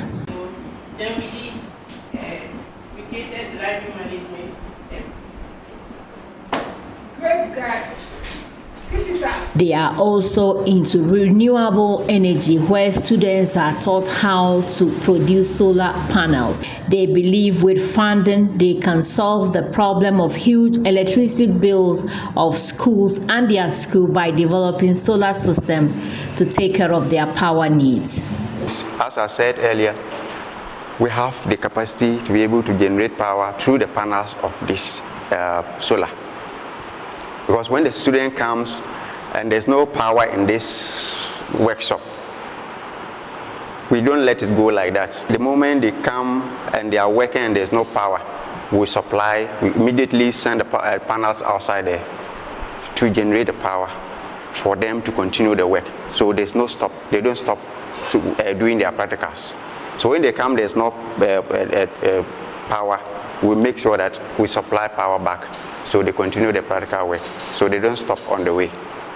What is stopping us is, as I said, the panels. How to get the panels to the cost. The cost of the panels is what is stopping us from doing those things. But who is leading the team in rebranding technical education in the northern region hub of Tamale? Meet Miss Mariama Mahama, principal of the school. We got here through a combination of factors. We first of all crafted a vision for ourselves and a mission, and got the buy-in for many of the staff, students and community members. Then we started rolling out our strategies. Yes, we are of the belief that TVET education is supposed to be hands-on, is supposed to equip students or learners with the skill that can help them go out there and first of all work, yes, but there is also that opportunity for people to progress in their academic ladder. We don't do models and mock-ups or build and push down. No, we try to put it into a live project so that little by little we will complete the projects. Yes, all the projects you have seen out there, we have been able to commit the little resources we get from government, from our training partners, and from our parents, and even from the little production we also do. We have been able to commit all that together to be able to reach where we have reached. Ms. Mahama is appealing to government and benevolent organizations to help them roof their industrial center to offer students the opportunity to have industrial attachment in the school. Yes, we intend to separate the production from the training. So what we intend to do is to get a bigger workshop to use as the production center, which will also serve as industry for our students who are here to come and have industrial experience within the school here. We would also use it to serve as a production unit. We started it in the middle of July, and it's been possible through our resources and also kind support from members of the general public. I want to use this medium to appeal to the people out there. The AM show, and this one, we're coming to you live from the Volta River. We are traveling along the river, and it's so beautiful. This is part of the Aqua Safari treatment when you find yourself in this resort. Now, I'm going to let you see what happens on this river and all the sort of services that they have at Aqua Safari. I'm doing this, or we are doing this, with the general manager for Aqua Safari Resort, David Malike. Good morning, David. How are you? Good morning. How are you doing? I'm good. First of all, we know that this part was one of the affected areas by the spillage of the Akosombo Dam. But I don't see flooding in most of the homes. What's happening? Yes, we were affected by the flooding by some stretch. The good thing is that it wasn't as bad as other places, the Mepe and then the Sogakope areas. So since the spillage was curtailed, we've had the water recede a lot quicker than you probably find in other places.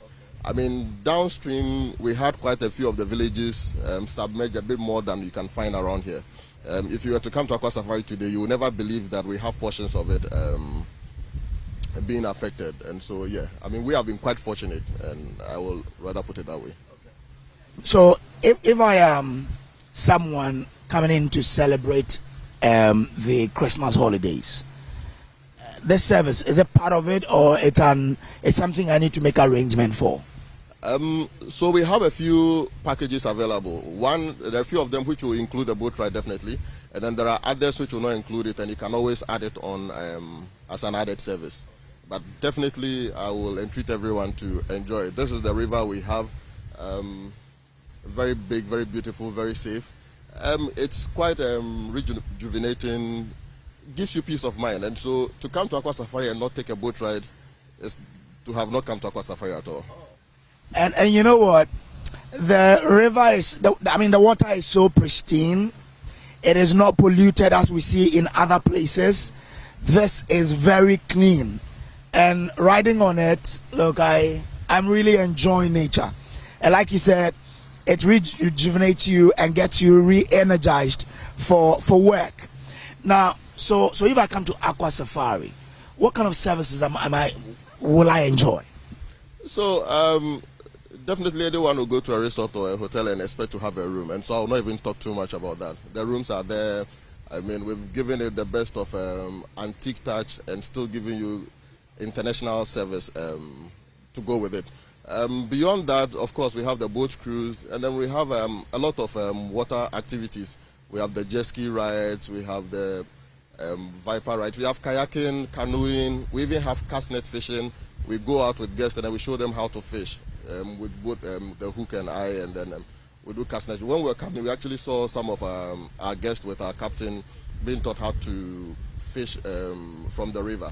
And so, yeah, beyond that, there are also activities you can undertake on the resort itself. We have horses for horse ride for guests. We have our long tennis court is ready, and so guests can play that. We have a golf patting green. We have bicycles for rides. I mean, they are innumerable. Board games and the rest, we'll not even start mentioning those ones. Yeah. So, look, this December, or any other holiday that I want to relax, why should I choose Aqua Safari, really? Good.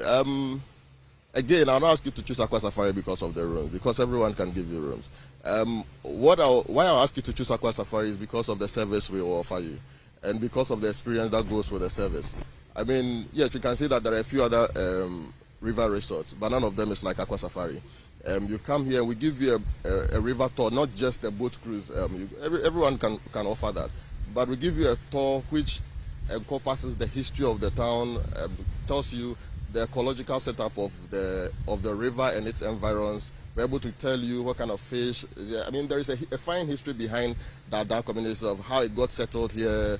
I mean, portions of them being Ashantis and Gans and all of that. I mean, it's a rich culture and a rich history which we believe people must know. And when you come to us, we're able to give you that. Also, the whole cruise in Ada goes through several other places. There are about 24 or even more dotted villages around. And so we're able to show people how all of these villages are set up. And sometimes it is important to come to places which allow you to interact better with nature and to also understand how other people are living in the same country we are in. Sometimes when you're in Accra or when you're in your homes, you get cut away from the realities of other, cultures, or, if I'm allowed to put it, other existences. And so we allow you to interact with nature in a way which I don't think you will find elsewhere. And the other bit of our businesses being 80% of it being set up in, rural areas, it allows us to also impact the communities where we are set up. And so, I mean, coming to Aqua Safari will allow you to kill several birds with just one stone, in having an impact on the community, and then also having an opportunity to be rejuvenated by the time you leave. I mean, I kid you not, in the last 3 or so years, our services, if I'm allowed to put it, I probably will say is the best in the country. I mean, you can go to our TripAdvisor platforms, you can go to Google, you can go anywhere, and you can see what people are saying. These are what people who have visited the resort are saying. It's not even cooked up in any way, and the service is there. Our interaction with nature is big. When you walk into Aqua Safari Resort, whatever you see which is grass is grass. We don't have anything like astroturf. Whatever you see which is plant is plant. Whatever you see which is wood is actually wood. Whatever you see which is metal is metal. We try to allow people to have such interaction with nature in just one spot. And we can say the same for Safari Valley, we can say the same for Safari Homes. And there's several other Safari Group properties which will be coming up in the near and the foreseeable future. Interesting. So that is why people should choose. But another interesting thing is, when I arrived at Aqua Safari, I saw you have several animals. I mean, I saw donkeys, I saw horses, I saw peacocks, and all of those. Why that? Our vision is to offer world-class hospitality service, again, which brings people closer to nature. Now, it's difficult to say someone is close to nature when the environment just feels like my home, where I probably have just one dog or don't even have anything at all. Now, nature is in plants, nature is in animals, nature is in the aquatic life. And so we know that there are some people who may be to Aqua Safari and may not be able to get on the river for a cruise. Or may even say that, oh, I have some phobia for water and so will not want to go for a boat cruise, for whatever the perception will be. But in the resort itself, I mean, we have more than 8 ponds. with wide variety of fish species. We have koi fishes, we have the albino gouramis, we have albino sharks.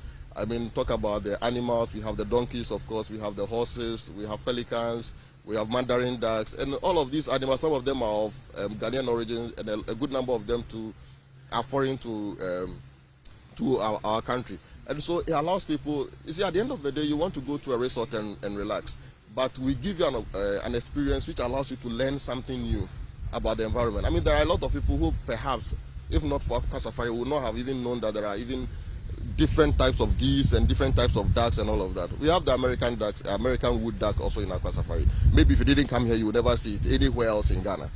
You understand? And the same can be said of Safari Valley and even Safari Homes. I mean, we believe that the environment can be nice without having to introduce artificial stuff. So if it costs us money to bring it in, let's bring it in so people can really have the experience. I mean, you go to places and then you see artifacts depicting things. And we believe that if we can put the real animal there, that is the best artifact anyone can look at. And so that is why we try to incorporate such life into our environment and ecosystem to allow people to interact better with them. What are the plans of Aqua Safari for Christmas? If we want to start talking about that, we'll probably never finish. Let's talk about it. Let's talk about it. Good. So our Christmas usually starts from the 22nd. We have a lineup of activities. We have definitely our live bands coming in. We have a lot of water activities which are to enable guests interact better with the water and with the environment. Our cuisine will be the best. It have always been the best, and we envisage that we are still going to serve the best meals in the country. Well, here, let me say that I enjoyed your tilapia yesterday. Absolutely. It is not like I've enjoyed something as tasty as I did your tilapia. It was out of this world, and kudos for that. And I'm hoping that that's how it's going to be with all the other cuisines. Today I'm going to eat fufu from you. So yeah. I mean, if you're watching, please forgive me that I'm probably teasing you or something. But this is the kind of enjoyment you have when you come to Aqua Safari. Yeah. So, I mean, you share something interesting, and I want to throw a bit of light on how we even get our fish supply. So, I mean, the easiest thing would have been to say, okay, you know what, we have some companies in Accra or wherever, let's order our fish and others from them. We have tried painstakingly and quite expensive to some extent to interact a bit more with the local community. Not just by enjoying the benefits of the river, taking our guests on cruises and all of that. Ada is mainly predominantly a fishing community, and so we have interacted with the community in such a way that anytime the fishermen go to fish, we have some kind of fish we use in the resort, and so we allow them to bring it directly to us. So a lot of the fish we serve you is actually day catches. So they catch in the morning by 9 or 10. They have come to the resort and they sell to us directly. So I can assure you that every time you come to Aqua Safari, whatever fish you find on the plate is fresh. We have also invested in other livestock. We have a poultry farm which is co-owned by the resort, and so poultry beds are brought in directly from there, killed and then served. And the same can be said about other form of livestock: goat, sheep, cattle, and even the vegetables we use in the resort are all coming from the safari farms. We have some here in Ada and the bigger one in Edukrum or Okra district where Safari Valley is located. So I can assure you that apart from we having some of the best chefs in the business, we also serve very fresh food, which again is to prolong life and is to make people know that when you came to Aqua Safari, you just didn't come to eat junk, but whatever it is you came to spend there is worth the while. Yeah. Well, so everything you spend here is worth the penny.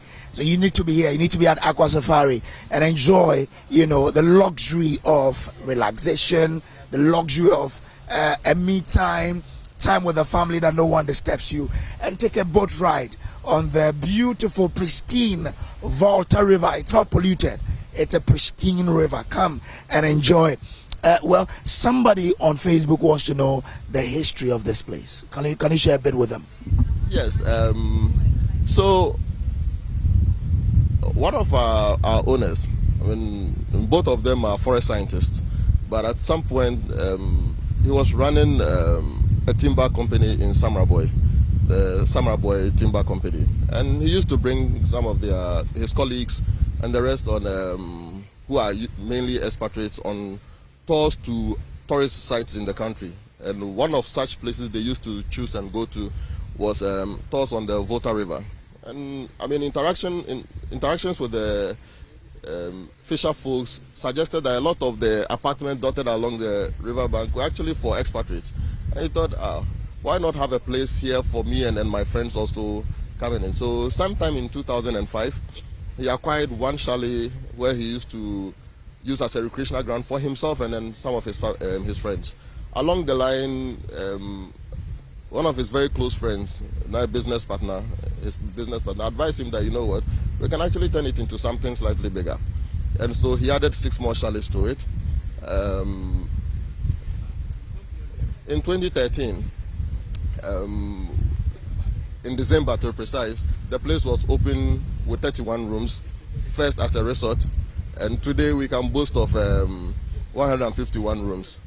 And this is just for Aqua Safari. If we want to talk about the Safari group, we are boasting of well over 250 rooms, because we have all of these shared between the Aqua Safari, the Safari Valley, and then we have Safari Homes, that's furnished apartments. We have one around Chado, which is soon to come on stream. We have one on the Trasaco, which is already on stream. We have one in Takrady, which is soon to come on stream. And I mean, talk about our vision for the future. Today we are in 3 regions. I mean, the vision is that we'll be in all the regions in the country.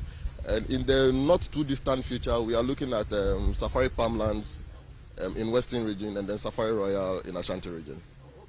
Yeah. Safari Palmland, that's a resort that you are thinking about. I'm from the Western region. In Takrady, where is it located, really? No, it's yet to come. Yet to. Okay. Okay, all right. So that's it. Which community is this? This is Adafo. Yes. So for those of you who don't know Adafo, this is Adafo. What are we seeing there? Okay, so this place belongs to the Marine Authority. This is where some of the very old ships come to die. So they come to die. Yeah, they bring them inland where they come to dismantle them and then use them as scrap. So this is the site for that. Yeah. Oh, interesting. So if you're seeing this, what we are seeing is we're seeing boats, right? There's a number of boats, isn't it? Yes. Yes, and all of these ones are being dismantled and then used for other things. Yes. Yeah. That's a huge boat, huh? Was it a fishing boat or something? Yeah, one of them was a fishing trawler. Another one was a research ship, and so but as life will have it, everything has a lifespan, and so when they hit their lifespan, rather than keep them in the water to pollute the water, they rather bring it out of the water and then dismantle it for other use. Yeah.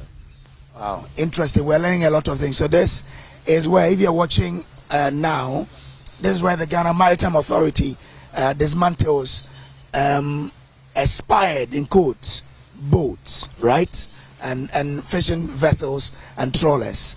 So that's what you have there. It looks like we're turning around. Why?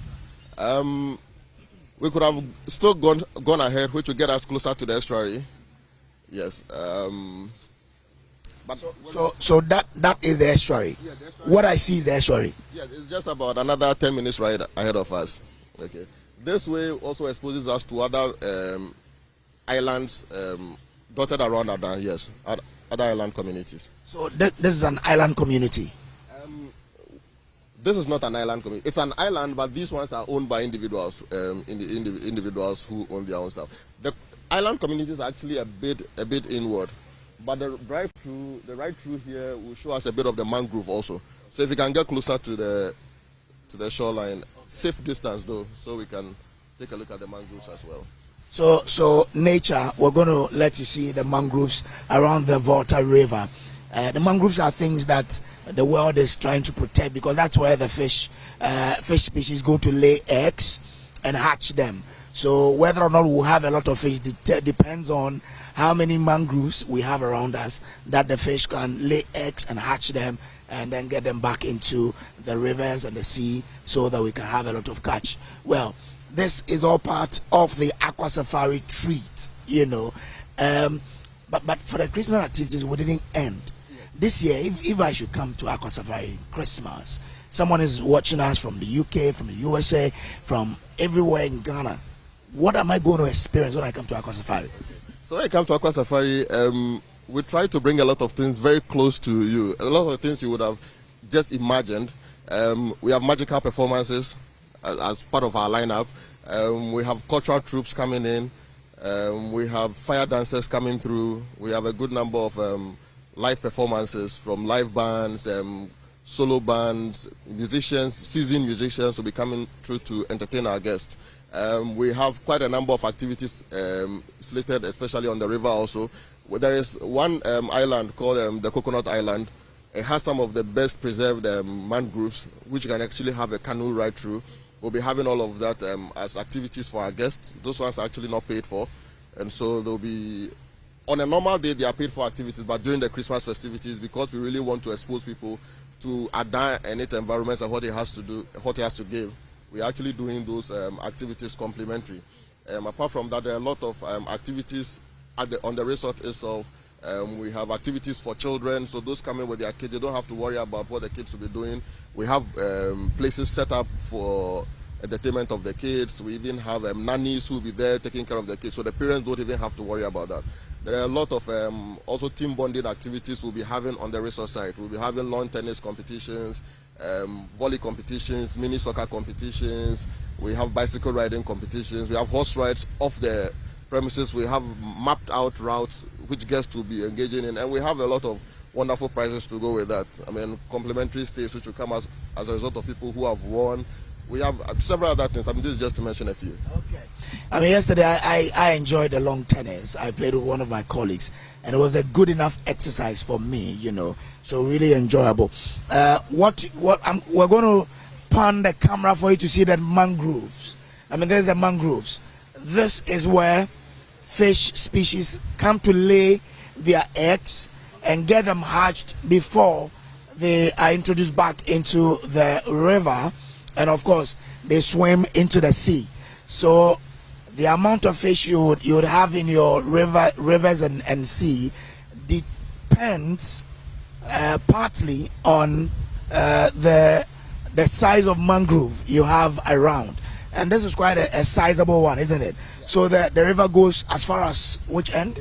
So the river has several tributaries as a result of the. No, I'm talking about this mangrove, because we're only seeing just the frontage. Beyond what we see, the river goes in maybe another 5 to 10 meters. Yes, but while we ride along, you see other places where the river goes in for about 1 kilometer even. Yes. Okay, so you can see. Is that a fish farmer or someone who's going to his? Oh, a fisherman. Yes. So he's fishing. Yeah. So what happens is we also have oyster, clam farms around. Okay. So the fishermen go. That one they dive deep to go and then collect them from the river basin. Oh, okay. Yes. Wow. Interesting. So what you can do is you come to Aqua Safari and take a boat ride and enjoy all of these sights. It's beautiful. It's really, really beautiful.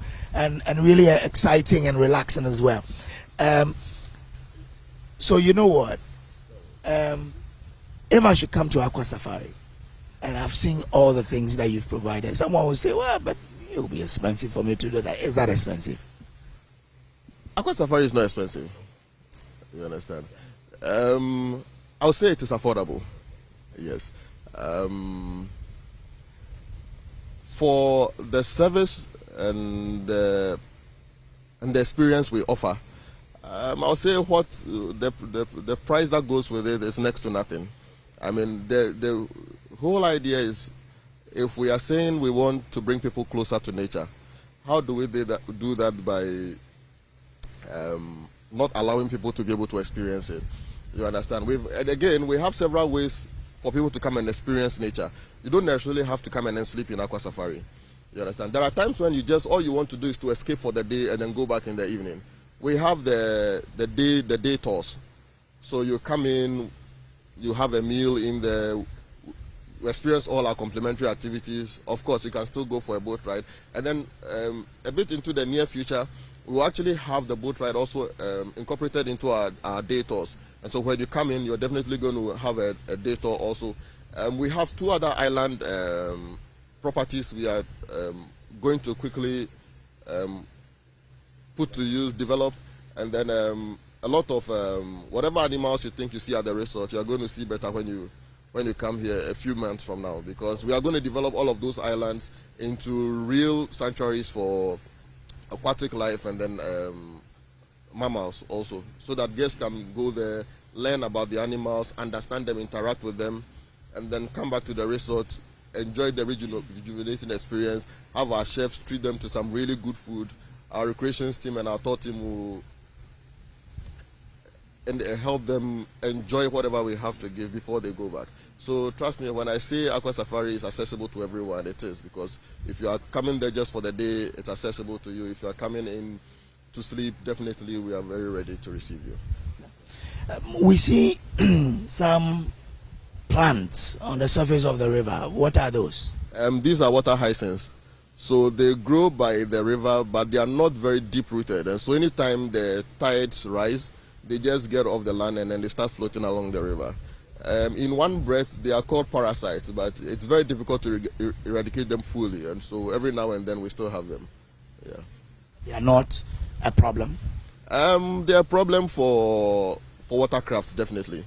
You don't want a situation where you have them sandwiched between your blades and other stuff like that. I mean, the bottom line is they are parasites, but they also have their use as far as the ecological ecosystem is concerned. So we can never do away with them fully. They will continue to be around. Why is the Volta River so pristine? We have a lot of river bodies and lakes in Ghana that have been polluted. But look, I look at the nature of the river and it's so clear. Why that?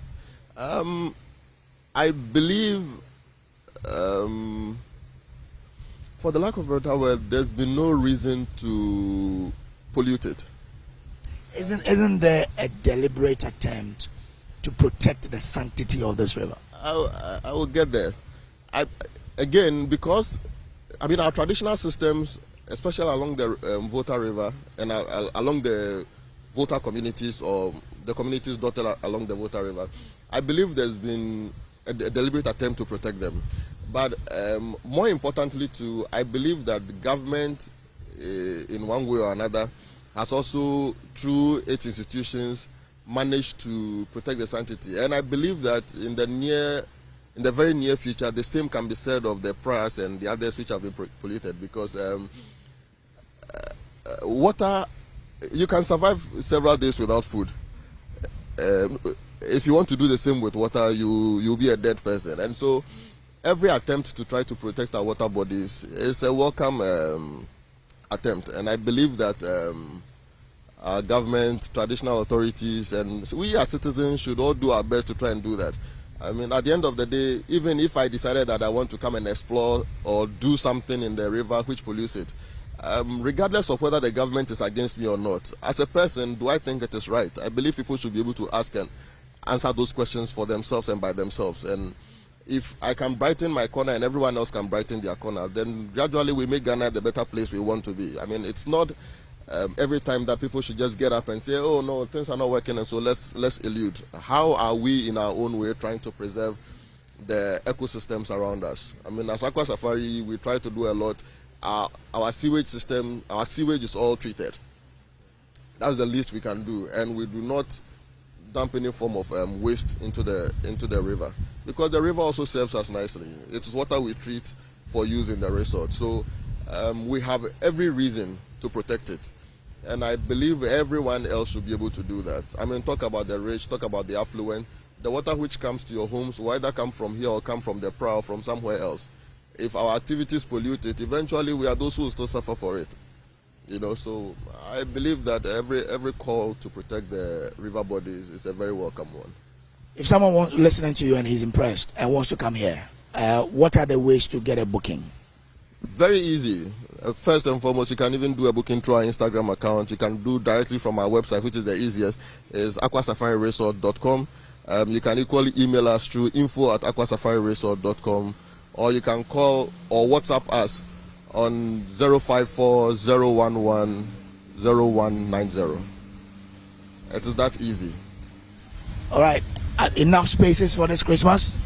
You either book now or you can be hearing very soon, we are fully booked, we are fully booked. I believe that would be a shame. So whoever has plans should decide now. All right, so now I think we are going, the speed has been increased now. We are going to enjoy it, so let me end it here for you so that you guys in the studio can take it over. But the thing is that this Christmas, you need to be at Aqua Safari. There is every reason for you to be here. I mean, talk of nature, top notch. Talk of the rooms, top notch. Talk of the food, top notch. Because Charlie, the food there one time. And look, everything about it, everything about Aqua Safari says that you have to be here to enjoy it. So for this Christmas and beyond, if you truly want to be re-energized for the work ahead, the only place to be is the Aqua Safari Resort.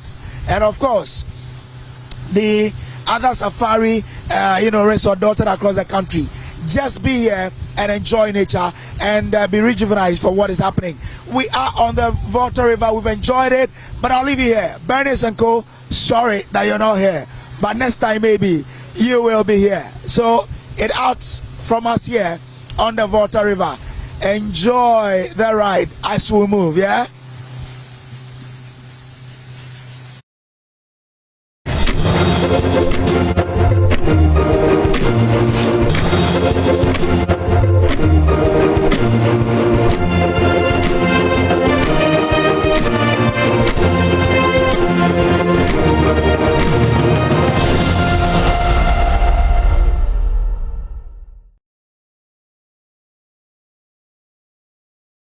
Super Morning Show on Joy 99.7 FM and also live on the AM show on the Joy News channel, because I'm here with Samuel Kojo Brace, and as you can see behind us, the view is so beautiful. You can see the donkeys. Yes, Kojo Brace got it wrong earlier.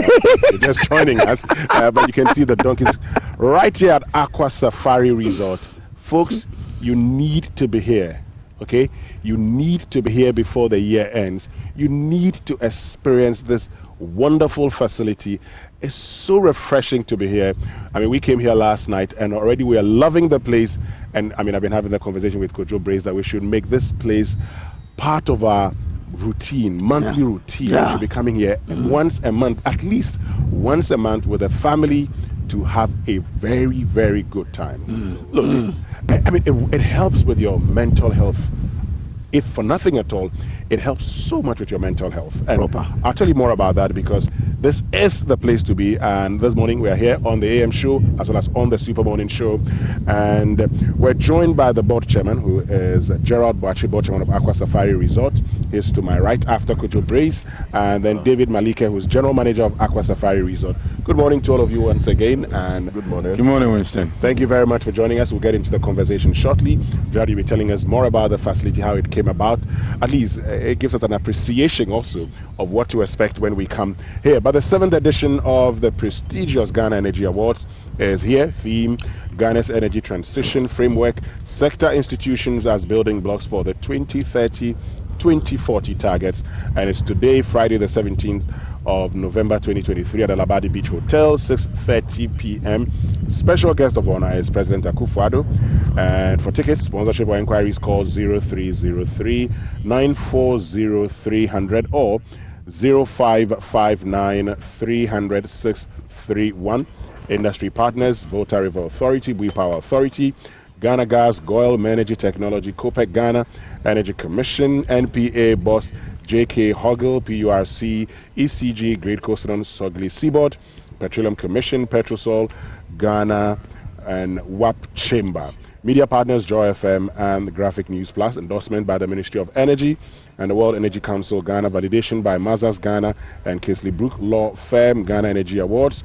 7 years of redefining excellence. So it's Black Friday at City Ceramica. Get up to 50% off on all selected items like quality security doors, jacuzzis, tiles, and on all sanitary wares. Visit City Ceramica for your notable high-quality brands and get up to 50% discounts. Come to City Ceramica today for your authentic brands as Pamesa, Caratal, Vitra, Roca, and Trent, and many more. Locate City Ceramica on the Spinters Road, 200 meters from the Flowerpot Roundabout and opposite Furniture City. Call them on 0202525855 or 0509-847123. City Ceramica, find it, love it, buy it. So I started by telling you where we find ourselves this morning, that unique place where I want all of you to experience. You know, on the Small Morning Show, we say it all the time that we want you to be part of the feelings that we have. Yeah. And once we're here having a good time, Samuel Kojo Brace will tell you later on his own boat ride and everything that he saw. Because see, it's not just about the facility itself. It's also about the activities. And that's most important. That's why I've been telling you that it's not the room where you sleep. That's very unique. I can testify. But also the surroundings, the environment. Yeah. That's what actually aids in your mental health. That's what actually helps you to regenerate, to recreate yourself. So, Gerard, good morning once again. Good morning, Winston. Hope everything is fine. By His grace. And thanks so much for the wonderful welcome. We've enjoyed every bit of it. The team is so excited. This man is looking very fresh. If I beg them, if they can make it a part of it every month. If Ken is listening, he should make it a routine. We read broadcast from me every month. We actually read the UPSA Law School Point of Law series for today. Yes. And I know that Ken and Son listens a lot. So Ken and Son would act accordingly. And do the needful. He will do the needful. Thank you. He will do the needful. Thank you. Just, tell us a bit about the facility before we get into, everything. Yeah, so you'll be hearing from Kojo how he felt when he went round. Yeah. And I must say that everybody that feels the same, everybody that feels closer to nature, everybody that comes here and feels that this is it, I feel recreated. This is because everything you see here we've been deliberate about it. We have been deliberate about it because two of our major investors, I would say our main protagonist in this whole Aqua Safari love story, Safari Group love story, are well-seasoned, trained Ghanaians to start with, forest scientists, natural resource managers specializing in forest scientists, and their strong will to change the narrative about 15 years ago. What was the narrative? If you go along the river, every property you see at that time was either belonging to all expatriates or a few middle class to upper class Ghanaians. That narrative had to change. What was the next narrative that had to change? Because of their background as natural resource managers, knowing the importance of nature to our mental well-being and to our enterprise, everything, they had to use nature. So nature shouldn't be just destroyed. Natural resources shouldn't be destroyed to make money out of it. We need to recreate it, make an enterprise out of it to impact people. And then thirdly, it can be Ghanaian. Sure. Why should it always be foreign? And this is the enlightenment that they brought to being deliberate about creating Aqua Safari. And here I like to pay tribute to Samuel Kojo Afari and Richard Kweku in Centradia, currently the managing director of Summertex, and Afari used to be the CEO of Forestry Commission. But basically, with their background and understanding of nature, they have not just created it, but also attracted the talents and the resources to be able to sustain and maintain this resort that you see here. And so, with a combined experience of about 50 years in natural resource management, this has been created. Not only that, there's the investment of, so I spoke about Safari Group. So Aqua Safari is one aspect of the Safari Group. There is the Safari Valley, where you went there last week or 2 weeks ago. And of course, the Safari Homes and the Safari Farms. So the idea behind all this is that we don't have to destroy the natural resource to really benefit from it, and it has to impact a wider community. You know, in natural resource management, I'm a natural resource manager myself. In natural resource management, we have something, we say resources become, they are not. Yeah. So until we use resources to impact and benefit communities and everything, I mean, it will be destroyed. If community people don't understand their resource or don't benefit anything from their resource, what happens? We destroy it, like what we see in Galamsey. Yeah. You know. So basically, I'll just leave here and say that with about $150 million investment since 2007, wow. Yes. And $150 million. Yeah. Over cumulatively. Wow. You know, Safari Valley, Aqua Safari, Safari Farm, Safari Homes have been created, you know, and it is not something that I can tell you up to now. Investors or the two major protagonists of our story have not started paying themselves any profits. Everything has been reinvested into developing the Safari Group brand, okay, just for the benefit of the communities that we find ourselves existing in, because we employ close to about 1,500 people directly, wow. with about 850 extra being, indirect employment. But think about this, I'm a miner.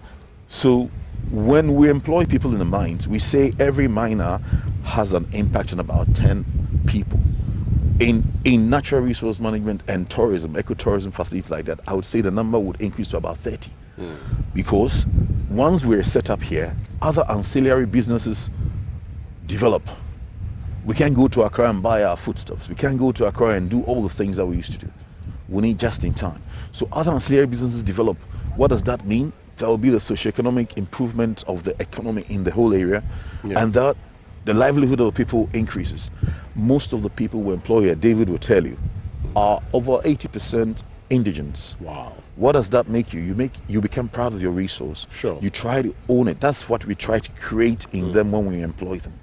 See, so it's a whole sort of knock-on effect of a deliberate action here to create it. And then finally, when you, the outsider, comes, you can feel it. People tell me, this morning I was speaking to a group of African Americans, they're like, almost everybody comes from the community. And that is for them exciting. Sure. Because then they get to hear stories of the community. They get to hear all the other things that they will not read in the papers. The media, forgive me, but would not impair their thinking of what they feel. Yeah. You know. So I just like to say that also to our repeated visitors. You know, in marketing we say it costs us twice as much to attract new visitors. I'm not discouraging new visitors, come. But all our old patrons that have been here, things are changing here. Things have changed since COVID. Of course, COVID hit us badly, but I don't like to brood on negative stories, because out of that, we have changed things here and made it very different. Sure. You know. Tell us about, we'll talk about the changes, because, I like talking about the positive. So you talked about starting in, 2007 up until now. How did you start it? I know you have about 151 rooms today. Did you start with that? No, at all. Actually, without being a bit dramatic, it started with about a couple of rooms. Afari and Richard would say entertaining friends. The mindset changed to having a resort, because there was nothing like that. And obviously, it started growing from there. If you are being deliberate about something, the protagonists will come and feel something that they can't imagine that visitors will feel. It will change. And so I can remember that somewhere in 2016, the bar conference had never been had in Accra. It was always going around the regions. At that time, the executives thought it has to happen in Accra. In the whole of the greater Accra region, they didn't find anywhere apart from Aqua Safari. So quickly we had to go for some loan. It was a difficult time accessing the loan. So it's all been financing, okay? But we had to access loan to quickly come up to about 150 rooms just to accommodate the bar conference. And even that was not enough. So that neighboring resource benefited from that event. That's what I was talking about, that there's a knock-on effect into the local economy. Neighboring resource, people had to rent their homes. And even as we speak now, we rent private homes and stuff for our staff. So it wasn't like this. Even the front that you see has changed. The reception used to be in there, it has changed. The difficulty is that if you are having easy access to finance, it would have been easy to develop faster. And you can say, this is where we stop, let's make some profit and continue. But difficulty in accessing finance makes it eating from hand to mouth. You get the income, you are developing because you are paying your loans, you're also developing. All right.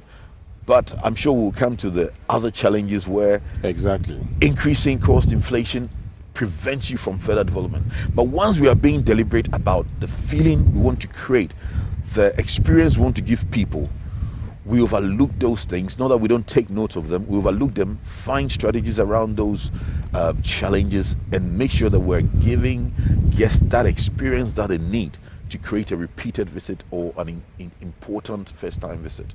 I mean, you talked about the changes that have, happened even post-COVID-19, and I like the fact that you focus on the positives and not the negatives. Many of us have talked about how COVID affected us, and so the basis of the challenges we're going through, or the causes of the challenges we're going through. I know we'll get to David to tell us more about all the other things, but tell us some of the changes post-COVID-19. So before COVID, you could just walk into Aqua Safari, sit around, enjoy the environment, buy a bottle of Coke, and that's it. COVID measures made us introduce advanced reservation. I mean, even that, it was always fully booked. We had to beg people. Old patrons would come and walk in thinking that it was the same, although we've promoted it several times about the different changes. They will come, we had to make amends and just apologize and accommodate them. But that is one major thing that has changed. You need advanced reservation also to prevent the crowd. Initially, that's what it was, but we realized that it helps us to be specific about creating the experience. The activities have increased, okay, and we introduced a butler system like what we did in Safari Valley has done, but also to give you a direct experience of being here. There are other major nitty-gritty operational changes that David would talk about. This morning we're joined by Gerald Boache. You just heard him speak. He's the board chairman, Aqua Safari Resort. We still have David Malika, who's general manager of Aqua Safari Resort, here with us. David will tell us more about your experience when you come here. I say when because I know you're going to be joining us soon, because look, you don't let us enjoy alone. Join us also so we could all have that feeling. And I like the fact that you've talked about, employing a lot of the indigents. You've talked about how you're expanding, and you've talked about a challenge or two. Let's focus on the challenges, because you've been telling us the success stories so far. I know this facility won't come easy. You've talked about the amount of money you've invested in it, but also the fact that you've not been able to even start thinking profits. What are the challenges you're going through? So even before COVID, would say that the high cost and the rate of increase in commodities, what we call inflation, was hitting us. After COVID, it hit everybody, but it hit the hospitality industry more. Okay, so I can give you an example where you've budgeted and projected a certain cost commensurate with a certain income, certain patronage. You look, the whole place fully booked, everything. But the next month, all you see is that you've made about 2 million and you're paying about 600,000 in cost. Your cost has increased all of a sudden. How can you live like that? So eventually you're always projecting and you're always making a reduction, experiencing a reduction in your income because your costs keep on increasing. Okay? The fiscal environment generally has affected everything. But because this is a human and live enterprise, you keep facing it week by week, and it makes it very difficult for you to have a proper plan in terms of development, in terms of achieving what you need to achieve to sustain the experience and of your customers. So I would say one of the major is thing. I mean, it comes as simple as even eggs, a crate of eggs, as simple as the local things that you buy just to create a simple, nice meal. Okay, let's say rooms and clean bed sheets and all those, they are sunk cost. So would want to, you maintain that. But that varied and increment cost is what actually hits you. I mean, I'm sure they would can zero in exactly and give you a typical example of a commodity. But these costs, you will think, oh, everybody's experiencing it.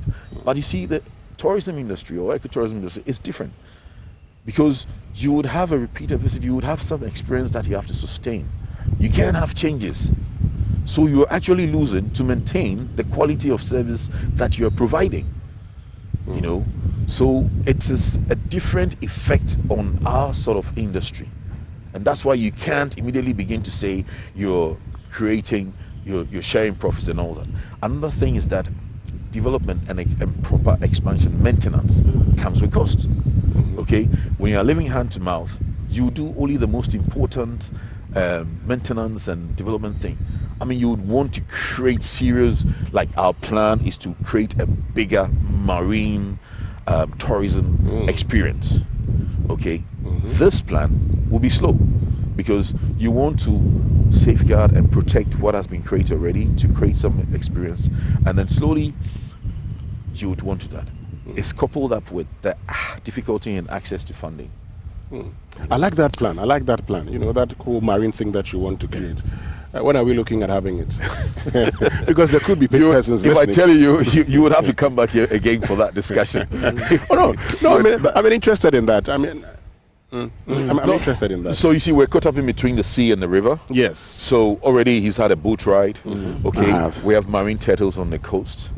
In fact, we would another resort might be coming up in the Western region, so we could actually have a boat ride to the Western connected. Already you have Safari Valley, so would expect that when you come here, you will want to see what else is in Safari Valley. So that whole circuit is what would want to. So when we find yourself on the aqua and the marine side, you'd have a lot more marine experience connected with the Safari Valley, with the forest and the valley experience and all that. So these are things that when you have access to more funding, when you have access to low cost of funding, you would quickly impact on it. But for now, you have the jet skis, you have our boat rides, you have other water sports that you would, if you're staying here for the night, you would experience. But Winston, let's bring in David here. Sure. I'm happy Gerald was mentioning how this facilities impact on the community. Aside you renting from some of them, what are the other areas that Aqua Safari is affecting the community around? Thank you for the question, and good morning to your viewers and listeners. I believe Aqua Safari is impacting the community in a very positive way. As an appreciation to the beautiful river we're also having to benefit from. I believe in other places you walk there, the river is brown.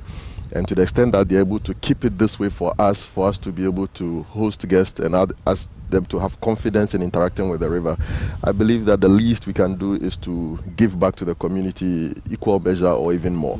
And talking about our impact or footprint in the community, as I speak to you, apart from the fact that we rent from other private estate holders for our staff and managers, we also interact directly with the fisher folks. We have fishermen selling directly to us, so they don't have to worry about fresh. They don't have to worry about whether or not someone is going to buy their fish when they come back from the sea.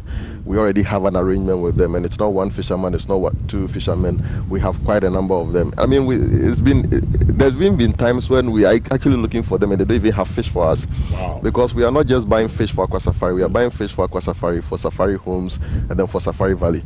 Just like Safari Valley also has the Safari farms closer to them, and then they also supply us with fresh farm produce. We also are gradually or soon getting into the Safari livestock, where we'll be having our freshly prepared cattle, goat, sheep, all of them coming from Safari Valley to this place. So our goal is to be able to serve the guest with very fresh food.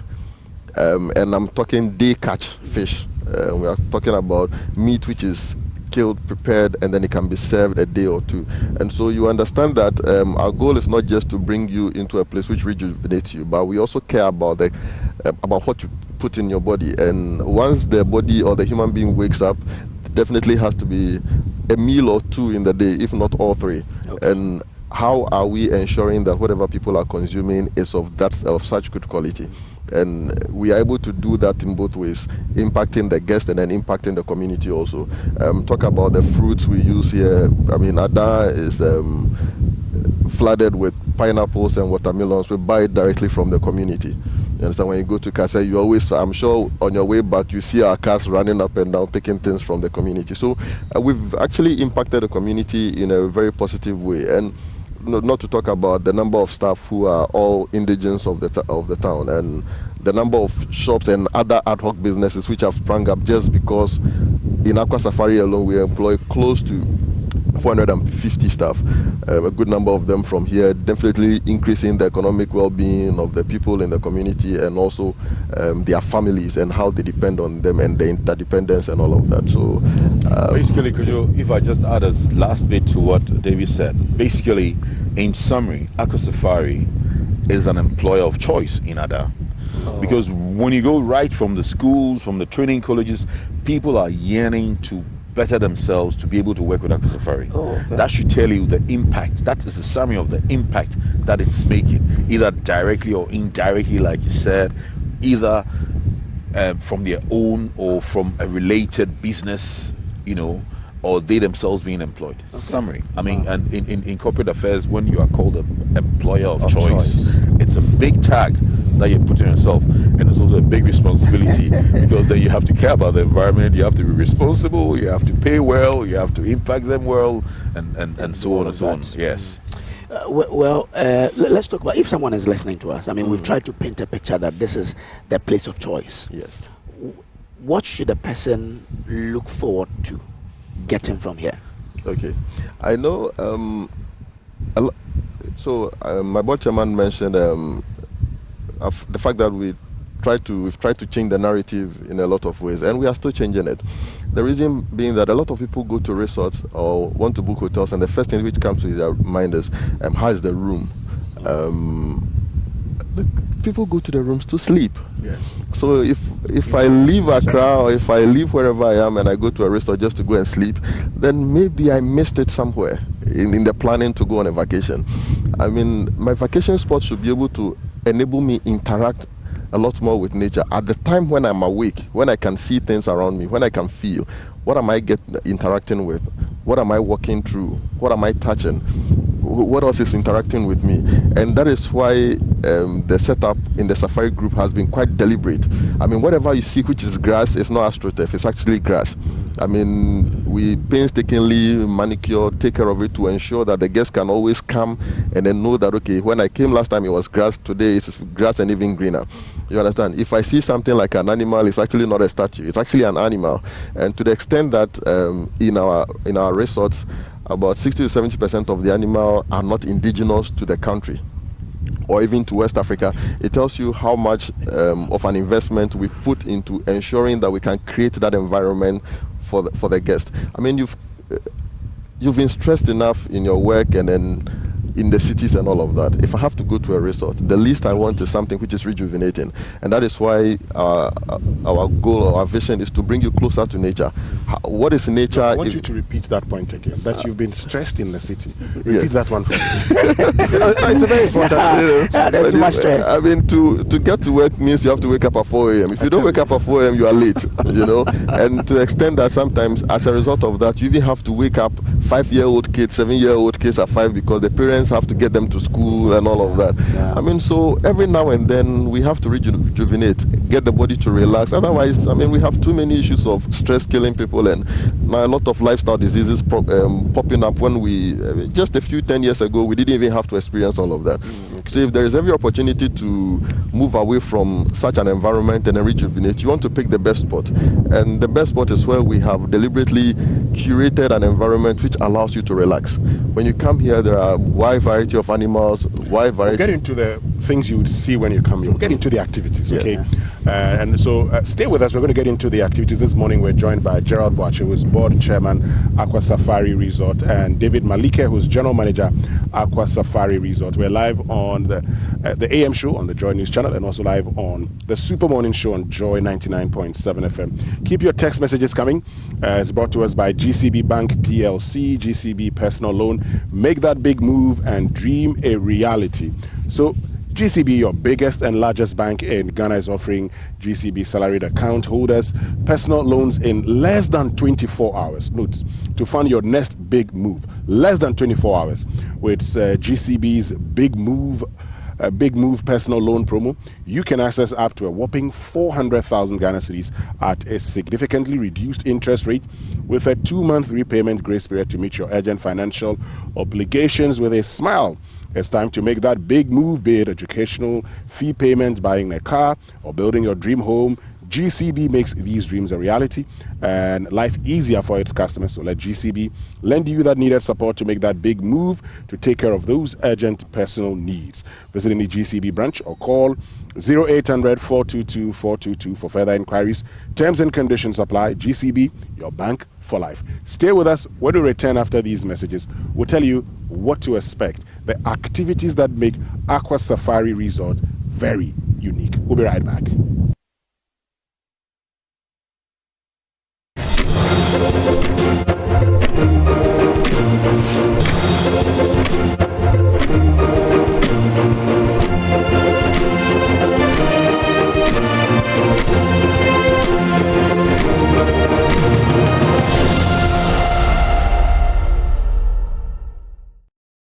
Hi there. Thank you so much for staying on the AM show. And today, like I said, we've been giving you a special treat from Aqua Safari Resort, and my colleague Samuel Kojo-Brace and Winston Amwa, host of the Super Morning Show, have been speaking to some managers of the facility, telling us about how they do business, what it takes to make such investments in this country, and most importantly, why you need to pay them a visit to wind down. Well, in the studio, I've been joined by a gentleman you all know. You know him for many things. Some of them controversial, but largely you know him because he's a musician, and he's also the brand ambassador for WayLead. I'm sure you've seen that advert.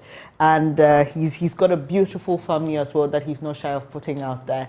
And I've been also joined by Evelyn Amegai. She's a property sales consultant at WayLead Properties. Hello, Ochiame. Hello. As saying, who are you?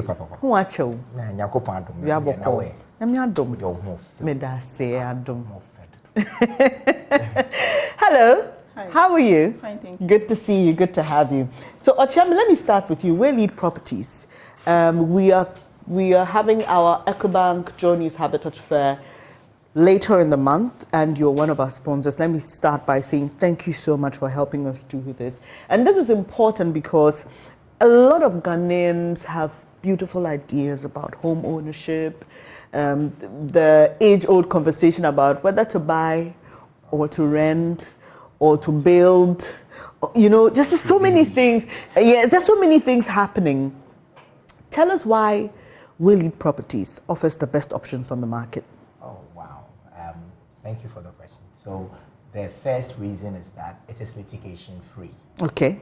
And so you know that I have personally bought lands, paid for the land twice, and built something on the land, and still in the middle of the production or the building, still what's the name of the land guards still come to worry me, and then when I have called police from left, they can bring police from right, exactly, to worry me. So buying a property at WayLead or living at Alphabet City takes off that. The second one is the quality versus the cost of the property.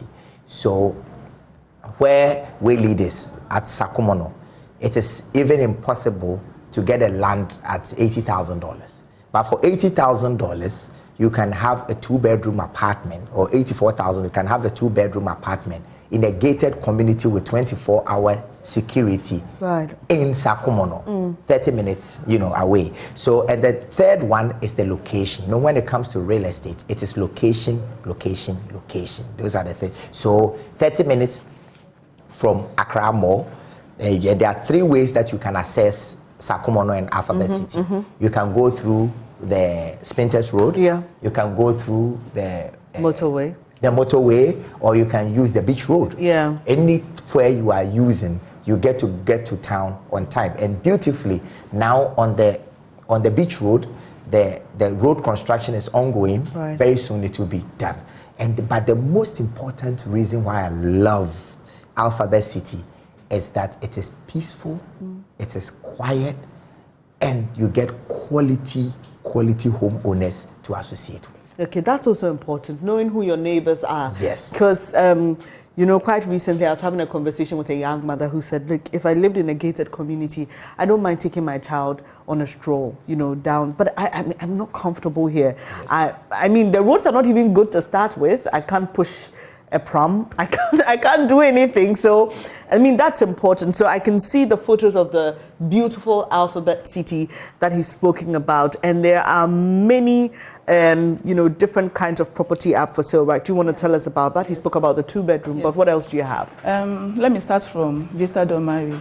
Currently, we have 4 and 5 bedrooms currently at Chado. Yes, Chado, which is already sold out. And then we have 4 and 5 bedroom at the Sakumono. And then we are on Alphabet City. Alphabet City, we have 2 and 3 bedrooms apartment selling. They are fully fitted. So when you come to the community, you have your swimming pool, your fitness center, the police station, and beautiful amenities available there. That's what I can tell you. Right. Well, I just like the idea of having all these things, swimming pool and all those in one location. Exactly. So that you don't have to travel too far. Everything. Sometimes you make excuses for getting fit. I know. And the beautiful thing about it is also that the 2-bedroom is 86,000 or 84,000.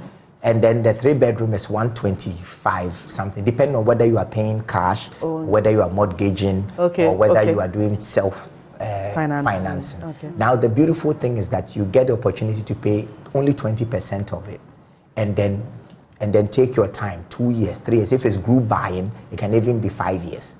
Or if you have an institution like that's backing you, backing you, right. The conversation is completely different. Right. And so for young people who are trying to start out, you don't need to go and try to build a mansion. For example, my first building, I tried to build a mansion. And for 6 years, I was still on it. I was still trying to do it. The flooring alone is 100,000 cedis. The second flooring is another 100,000. And then you are dealing with the issues of water. For a young person trying to start out, you don't need to use all the monies that you are going to use to invest in yourself, in your education, in your business, to be renting consistently in dollars. That type of that money can make up for the 20% that you can put down at Alphabet City and begin strong. Right. Yes. This is advice coming from an experienced person. And I have to be honest. There were many times that, the thought of owning a house, it appears far-fetched, like you have to grow to a certain point. But when we have these conversations, you actually realize that there are systems in place that accommodate us as, young working class people who can make payments in installments, and that's a fantastic scheme you have in place. So how do we contact you? I mean, are you open to taking us on a tour? Can we see the facilities? Can we call you, talk about financing options? Just tell us. Yeah. So we operate from Monday to Sunday. Anytime you want to come to the site, just give us a call. Okay. We'll be there to take you through whatever we have. Okay. Yeah, you can reach us on 0240 11 11 19. 11119. So how many ones? The ones are 5. Okay. So 0240 11 11 19. That's a very easy number to remember. 0240 11 11 19. So you want to give Waylead Properties a call today. They have offers available for you. They're open to taking you on a tour to see their facility at Sakumono. It's called the Alphabet City. And Achiame Kwame is linked. So this is not going to be one of those things that people are going to run away with your money. Exactly. At least if they run away, we'll come for you. You'll come for me. Yes. Other properties come. Okay. The semi-detached type, which is the Willow Lane. Okay. When where are you developing this? Same place. We are on a 58-acre land, gated. So we are not only developing homes, we are developing a community. That's wonderful. Exactly. Okay. So finishing. A beautiful city. Right. We actually want to have a beautiful city in Sakumono where you can live and feel like you are in the States. So when you come to our community, you will see our drains are hidden. There's no electrical wires hanging around. You feel the serenity of the community. Let me say something. So I have lived there for almost 1.5 years, and I've had only 3 light-offs. So since I've lived there, it has not even been important for me to connect my generator. Wow. Why? Because Alphabet City is 5 minutes away from the sea. So even when the lights are off, you just open your window, the breeze from the sea is so refreshing. You should wake up in the Alphabet City. Oh, wow. You know? That's what... But the most important thing, let me say 2 more things before we go. So if you live outside Ghana or you have a home already, you can still buy some of our apartments and use it as Airbnb. We will manage it for you. Exactly. And you can take the money from the Airbnb to be paying your mortgage. That's not a bad idea. You can even do that locally. Exactly. And so also for people who live outside. But say I live at Alphabet City and I live somewhere else. I live at 2 places. Now the trick was that my children go to school at East Legon, which is 5 minutes away from East Legon. You know, so the trick was to come to Alphabet City on the weekends, so that during the weekdays I don't have to drive 20 minutes to school. Now check this out. Since we moved to Alphabet City, they don't want to go back. Because where we used to live, immediately you come out of the house, you are in a danger zone. Yes. But this is safe. Roads done. It's a beautiful thing. So please don't be afraid. And if you call at the right time and I'm home, I'm happy to take you on a tour myself and give you a few freestyles. Oh, that's I was actually going to ask you to give us a freestyle. Hey, your intuition is up there. Because I was going to say, it's a long time I heard something from you. I think the last I heard of you was that album that had Kiddy and I love the Made in Ghana song. It's the Made in Ghana album. I love that song. See, then on that note, let me add that 90% of the people that work at Alphabet City are all Ghanaians. That's good. And we only buy things that we cannot make in Ghana from outside. So tiles, doors, sand, everything. If it can be sourced in Ghana, we look at Ghana first. That's a way of building the industry here. Exactly. Fantastic. Please send our love to your bosses and tell them that we appreciate what they're doing. We appreciate your sponsorship of our EcoBank Journeys Habitat Fair. And is the next one coming up? The main event is later in the month, so we will all gather there. You will be there. Where properties will be there. So you can there already. Come on the 23rd to the 26th of this month at the Accra International Conference Center and pay them a visit and ask all the questions that you have in terms of Whaley properties and what they have to offer. But I like the Airbnb. I like the idea. It's not a bad idea at all. 0240 11 19. Yeah, it's not a bad idea because that's also something that will fetch you, some. So you're not only looking at owning a home, you're also looking at the business side of. Let me come in that aspect. You can make your payments and then leave it for us to rent for you. Anytime you are not in the country, we will rent it for you and send you the money. But whenever you are coming, we make the rooms available for you. So it's almost like short notice stay. So people can come in for like 6 months and they leave when they... We even have on a daily basis, people rent for a day or 2. Yeah, right. Sometimes when they are going for their marriage and they want a beautiful community to take their pictures. Right. So they come. Hey, you're giving people ideas, so...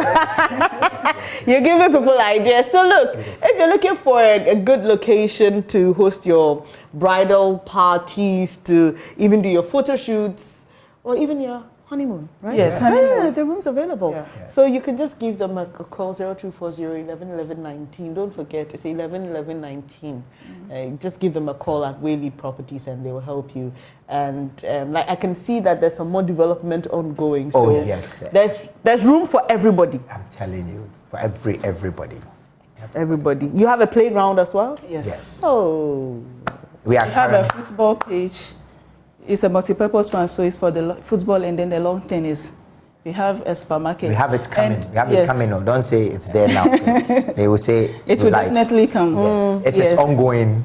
And one thing about the community is, from our place to the Junction Mall is not far. Okay. When you want to access to the airport, it's not far. When you want to go to the beach, it's not far. You can even be on the top of the building and then view the port, and it is beautiful. The whole community is airy, so anytime. Please, we'll come and visit you. Okay, we'll be expecting. How about dinner? Dinner in my house. I'm telling you. Anika? Yes. You're right. It will be vegan. I know. I was going to say, it will be vegan, but it will be nice. Once we enjoy the scenery and everything. I mean, once a while. Please, before you go. For purposes of 90% of the people being Ghanaian, I'm made in Ghana. Hey. I'm made in Ghana. I'm made in Ghana. I'm made in Ghana. You can take me to London. I'm made in Ghana. You can take me to Lagos, but I'm made in Ghana. They say I smile too much. I'm way too hot. I'm too spirited. I'm cool-tempered. And they say my girls are pretty, oh. My girls are hipsy, oh. I love my soccer. And my ladies taste like sugar. I'm made in Ghana. Hey, I'm made in Ghana. I'm made in Ghana. I'm made in Ghana. You can take me to London. I'm made in Ghana. You can take me to Sakumono. I'm made in Ghana. Exactly. Still, I'm made in Ghana. Thank you so much, Thank you. Thank you so much, Evan Amegayi. And they are from Whaley Properties. A lot of fun, you can tell. Anything Ochiame Kwame is associated with has to be the best, has to be top notch. And it is Whaley Properties. Give them a call, 0240 11 11 19. Have all the discussions, financing options. Let them tell you what they have to offer. And let's see how we make your life better. This is the AM show with me, Bernice Apubedu Lansa. And like I said, we've been bringing you beautiful sights, sounds, conversations from the Aqua Safari Resort in Ada. We've been talking about options for you to wind down, talking about business options, what it takes to make such investments, and also what the future is for the resort. So we'll be taking you back to the team there. But before I go, Anthony Akakpo, Sunday is your birthday. We wish you the best that life has to offer, love and God's blessings. And this is from your brother, my co-host, Benjamin Akakpo. Stay blessed. And, if I don't see you again, I'm handing you over to the team at Aqua Safari Resort. Stay blessed. Have a good weekend. Remember not to drink and drive. Stay safe. God willing, we are back on Monday with another exciting edition. Is the only aqua, or let's say referring ecotourism or natural resource based. But let me just say that we're live on the Joy News channel now on the AM show. Right. So please continue. Yes. So basically, think about it. But we're the only aqua destination that you can find based on natural resource and ecotourism. Okay. And so it is important that, from a board point of view, when I'm talking to my protagonists, the major investors and their plans, the whole idea is to develop further this aspect, this unique selling proposition of Aqua Safari. Sure. But what does that mean? That means that our challenges are major antagonists, in quotes, maybe government and government policies. Why do I say that? We have increasing costs. We have increasing physical, look at capital costs, labor costs, access to funding, low cost of funding, electricity, and all these things, such that in a year you're running a variance of about 2.9 million Ghana cedis. It is not, it can't work. And then how do we further improve this to continue giving our patrons that experience that they won't get anywhere? And another thing, if we don't become a model, how can it be replicated? If not by us, by other investors, it doesn't become attractive. So on this Radio Get Results edition, I would say that my major plea from a board point of view goes to our business partners, government. Government does not do business. Private sector does business. And if the fiscal environment is so, we're being spurred on. If I say we, the board and our major protagonists, the investors, are being spurred on by our passion. Even if you find amongst us those who are not even natural resource people, they have a pay attention to detail. They are development people, they are finance people, construction people, but all based on developing sustainably our natural resource. if we don't become a proper model, how do we get other investors to come in? How do we ourselves further develop our resource? We don't want to be a 9-day wonder, you know, and because this investment is based on natural, some of the banks see it as a real estate investment, so they shy away from it because the returns take about 25 to 30 years to come, you know, so it becomes more difficult. But I think that if government is also being deliberate about increasing investment, increasing private sector activity or private sector involvement in the economy, developing the economy, then they can be deliberate about some of these things. What are we things we're talking about? We're talking about access to low cost of finance, tax waivers and holidays. I am not shy to say there are tax waivers in the mining sector. But I think the benefits probably and the more sustainable benefits comes from ecotourism, right? Why can't they have tax waivers? Okay, import duty exemptions. Why can't we start talking about these things? So we might talk about the fun bit, the relaxation bit, but if we want to replicate and continue this, we need to also talk about the challenges, our major antagonists. Yeah, and this is the reason I like the point you've made. Because if you expand, you will employ more. Yes. You will influence families. More people will benefit. More people will benefit because by virtue of you being here, and it's one of the things we talk about all the time. So because this facility is here, you've employed indigents. People would also take advantage. You buy fish from, you know, you buy fish from the fishermen around.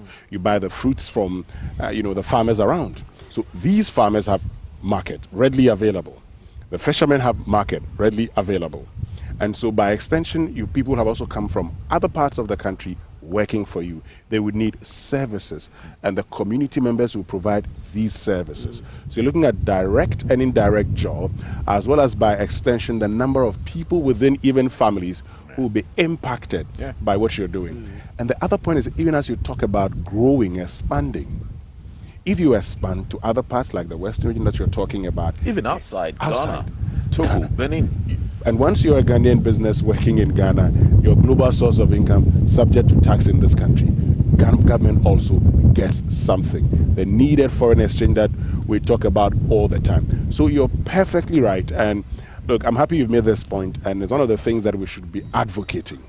Winston, not to cut you short, when we talk about foreign exchange flight, why do average Ghanaians have to fly to Dubai to pay twice what they can pay here to enjoy their own country? That is part of foreign exchange flight. Yeah. Not only Dubai. I'm not saying don't go to Dubai or don't go to Africa, but you see, the African Free Trade Initiative is to encourage trade amongst ourselves, to let the foreign exchange stay here, to let that capital stay here. And this is what what natural resource tourism is doing. But when it comes to the waivers, have you applied and you were not given? Well, there are certain waivers that, look, if I begin to, if our finance people are here, but if I start talking about our tax challenges, we're not going to go now. But basically, there are other waivers that we don't have to apply. That's the fiscal environment waivers. I mean, once you can tell that this is our level of employment, this is our level of impact we are making, these are things that are verifiable. Once you can verify these things, there should be some blanket waivers. You see, in mining, we have something called the stability agreement. If you can prove that you're developing to this level, not even the community, your own business, which will impact a certain number of people and the community amenities and everything, you can apply for a stability agreement. So stability agreement, by staying some of the physical environment that keeps them jumping, that is creating a 2.9 million Ghana cedis variance in your projections, which you could have used to expand, that's what I'm talking about. But of course, yes, when we can go to file our returns and say that this is not an expense, but this is what we did for the community, yes, okay, we can get those waivers. Those are not the waivers I'm talking about. I'm talking about those ones that deliberately, that's what I'm saying, government and the policymaker has to be deliberate about some of the things that they want private sector to achieve. And I guess the Ministry of Tourism should take this as one of the things that they can promote to help private players in the sector to have access to all of this that they are saying to expand and to employ more. Once we're talking about Destination Ghana, these are the conversations you should be having, because these are the places that people would come to. And I've seen persons from the United States of America. I mean, they were having parties here last night when we got photo in. Shoots. Yeah, photo shoots. I mean, they're excited. Environment. No, they're excited to be here. This is a natural environment. This is not a man-made thing that a lot of us pay so much money. Whereas in this group of ladies had 3 different Ghanaian, 3 different attires made in Ghanaian cloth. Yes. You see, when we talk about ancillary business, they came to buy the Ghanaian cloth in Ghana. Yeah. They got a local person to sew it here. Yeah. And they are taking photos at Aqua Safari. Yeah. Think about the businesses that have benefited just by coming here. Winston, can you describe the air flowing around us right now? You can't have this in Kukumlemle. What are you talking about? Oh no! I mean, no, I mean you can't. You can't. I agree with you. You can't have it. Come on. Why do you want to have this in Kukumlemle? Where you had a headache since you came here?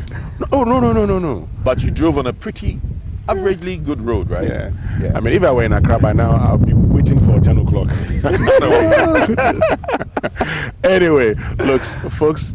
Okay, so for those of you who are listening to us on radio, I'm told that you can actually feel the wind blowing through the sound, and so that's even as we enjoy it here, it gives you a bit of bad sound quality. Please bear with us. It's a challenge you have to go through sometimes to enjoy the uniqueness of the Aqua Safari and the breeze that we talk about. We still have Gerard Boache, who's board chairman of Aqua Safari Resort, and David Malika, who's general manager.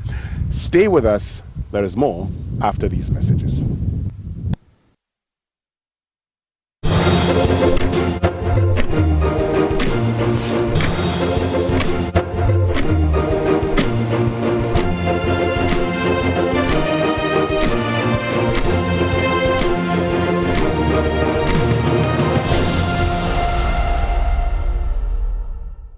So welcome back to the Aqua Safari Resort here in Adan, and we're just about wrapping up this whole feed for you, but we are at inside the resort, and I still have David Malika with me, who is the general manager of this resort. David, what is this? Okay, so this was one of our Christmas trees, 2022 Christmas season. It caught on so well with our guests and clientele that every effort to try to take it away was unsuccessful. So we decided to retain it throughout the whole year. Yeah, so it has become your Christmas tree, yeah? Yeah, so every day is Christmas. Okay, all right. Now this is a very beautiful place, very beautiful space. What is this? So this is our conference room. It's a capsized boat. So Aqua Safari is not just for vacation seekers. I mean, I'll call it the best spot for conferencing also, because it gives you the opportunity to experience best of both worlds. You come to work, and then in the work you can still have a bit of relaxation. I mean, we can always decide to do it in the cities, where we probably say it is closer home and closer to all of that. But then we also have to remember the fact that sometimes you need people to be able to focus and concentrate when they are working. And the best way to do it is to bring them to a place like this, where we allow them to forget a bit about the home and the hustle and bustle of the city and traffic, and then they stay here, have their conference. You are sure to get the full benefit of whatever you have brought your team out here to do. And then we still put together a myriad of activities for you, so that it is not just about conferencing, but we give you the best of team bonding activities, the best of experience even for the team. So you realize that your team finishes their conference, go back into the offices, and they are a lot more rejuvenated than they were when they were coming into the system for conference. So believe me, it's the best place for conferencing. Yeah. It's interesting. What is the story or the reasoning behind the capsized boat? Okay, so again, we bring you closer to nature, and Aqua Safari is one which is centered around everything aquatic and marine life. And so we know boats are synonymous to water, and the best effect to get out of it and the best usage for it will give it a capsized boat. If we were to put it up in a normal boat structure, and then the design will have to be a lot more difficult as it is now. Now, with a capsized boat, it gives us an opportunity to use a lot more of the space. Yes, where we are standing now is actually the Balfour Falls. The buffalo fall. Buffalo falls. Yes. So I see a tortoise. I see ducks.